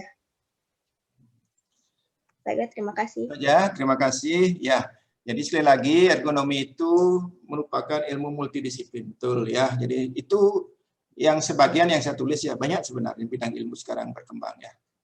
Tentang ilmu komputer juga ikut sebagainya. Pada prinsipnya kalau kita melakukan suatu perbaikan, katakanlah begini, kita memperbaiki stasiun kerja komputer, maka kalau kita ingin membuat meja, kita minta tolong orang teknik. Kemudian kalau kita ingin menghitung biaya, kita minta tolong orang ekonomi. Ya.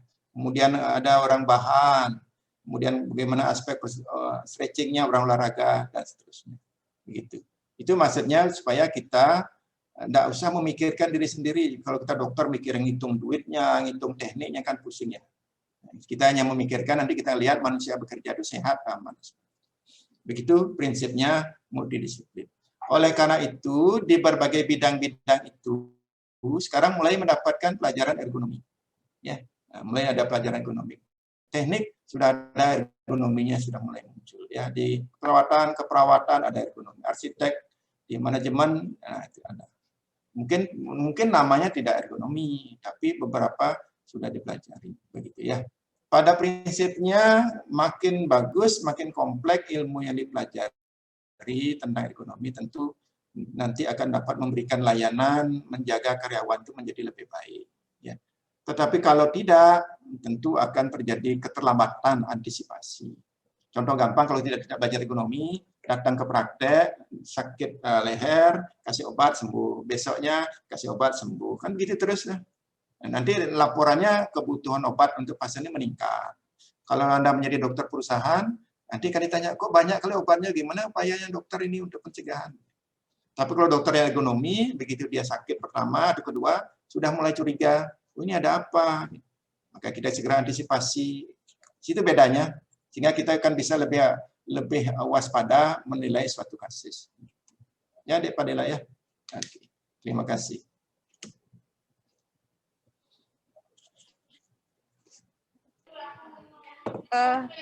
Baik, udah dijawab ya tadi Fadilawati.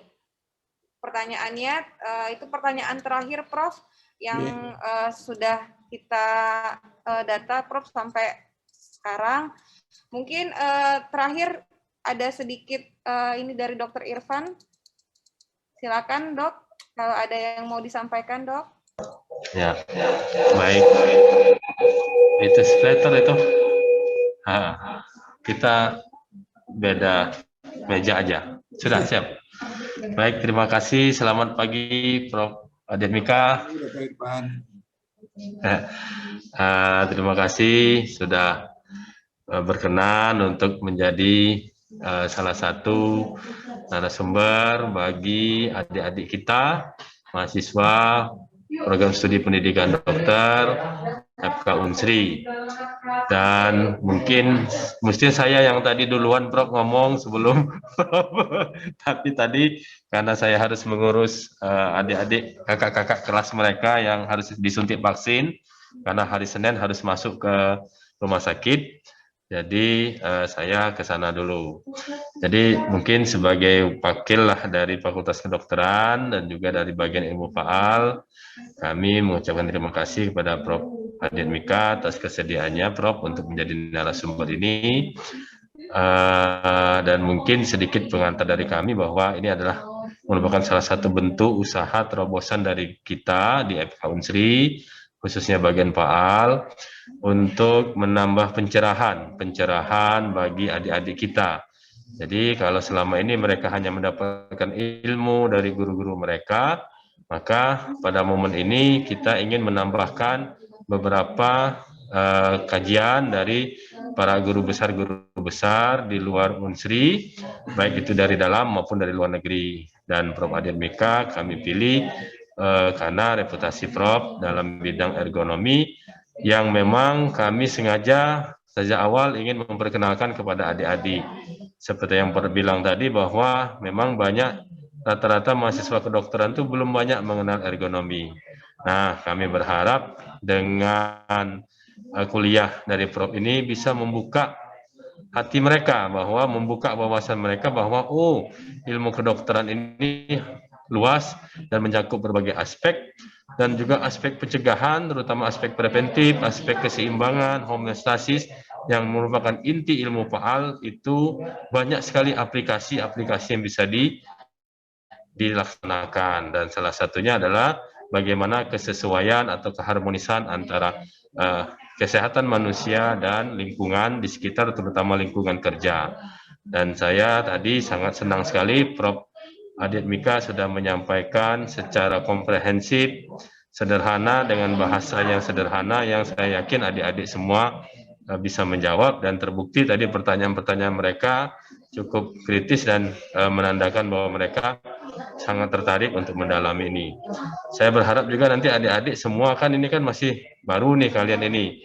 Nah, mungkin apa yang disampaikan Prof. Adiat Mika ini bisa mengilhami kalian nanti untuk belajar lebih dalam tentang kajian-kajian ergonomi ini. Nanti kan adik-adik kan nanti salah satunya kan nanti diminta untuk menyusun skripsi. Nah, ini nanti bisa ya. Jadi ilmu-ilmu tentang kesesuaian suasana kerja dengan kesehatan manusia itu banyak yang belum dikaji. Padahal sederhana dan ada di samping kanan, samping kiri, dan sekitar kita yang banyak terlewatkan. Jadi nanti jangan begitu pusing mikirin yang dalam-dalam, mikirin genetik-genetik yang mahal sekali. Coba di lingkungan sekitar kita dulu pun bisa kita gali, seperti yang disampaikan Prof. Adiat Mika tadi. Terus juga ada PKM Prof ya, kita kan ada PIMNAS setiap tahun. Nah, ini bisa menjadi ide-ide untuk menyusun karya mahasiswa dalam lomba ilmiah nasional ya. Jadi itu tujuan saya sejak awal mengajak Prof. Adiat Mika, dan terima kasih Prof, sudah syukur sekali saya lihat tadi sudah cukup luas wawasannya, cukup lengkap dan padat. Mudah-mudahan bisa bermanfaat untuk kita semua. Mungkin itu dari kami Prof. Sekali lagi penghargaan dan terima kasih. Oh ya, nanti ada sedikit piagam Prof untuk Prof, nanti kami kirim langsungnya ke sana ke Prof. Mungkin itu saja Dr. Eka dari kita, adik-adik semua ya, semua bisa tahu ya ternyata ilmu kita itu bukan hanya anatomi, bukan hanya fisiologi, bukan hanya farmakologi, ada ilmu-ilmu aplikatif seperti ergonomi ini. Terima kasih sekali lagi Prof. Dr. Eka, ya silakan. Baik, dengan terakhir tadi penyampaian ucapan terima kasih dan penghargaan kepada Prof. Adiat Mika, berarti usai sudah saya sedikit dulu ya, izin ya Dr. Eka. Ya, Prof, silakan. Belum ditutup. Baik, terima kasih. Jadi pada Dr. Irfan, Dr. Rita, Dr. Siva, Dr. Bibi, begini ya, dan teman-teman faal yang ada di Untri serta adik-adik sekalian. Ya, saya atas nama pribadi dan faal Udayana tentu mengucapkan selamat karena ini merupakan terobosan yang baik dalam rangka kampus merdeka. Walaupun bagian kesehatan tidak dilibatkan, tapi mudah-mudahan kalau seperti tadi bisa menjadi ide untuk skripsi, untuk PKN.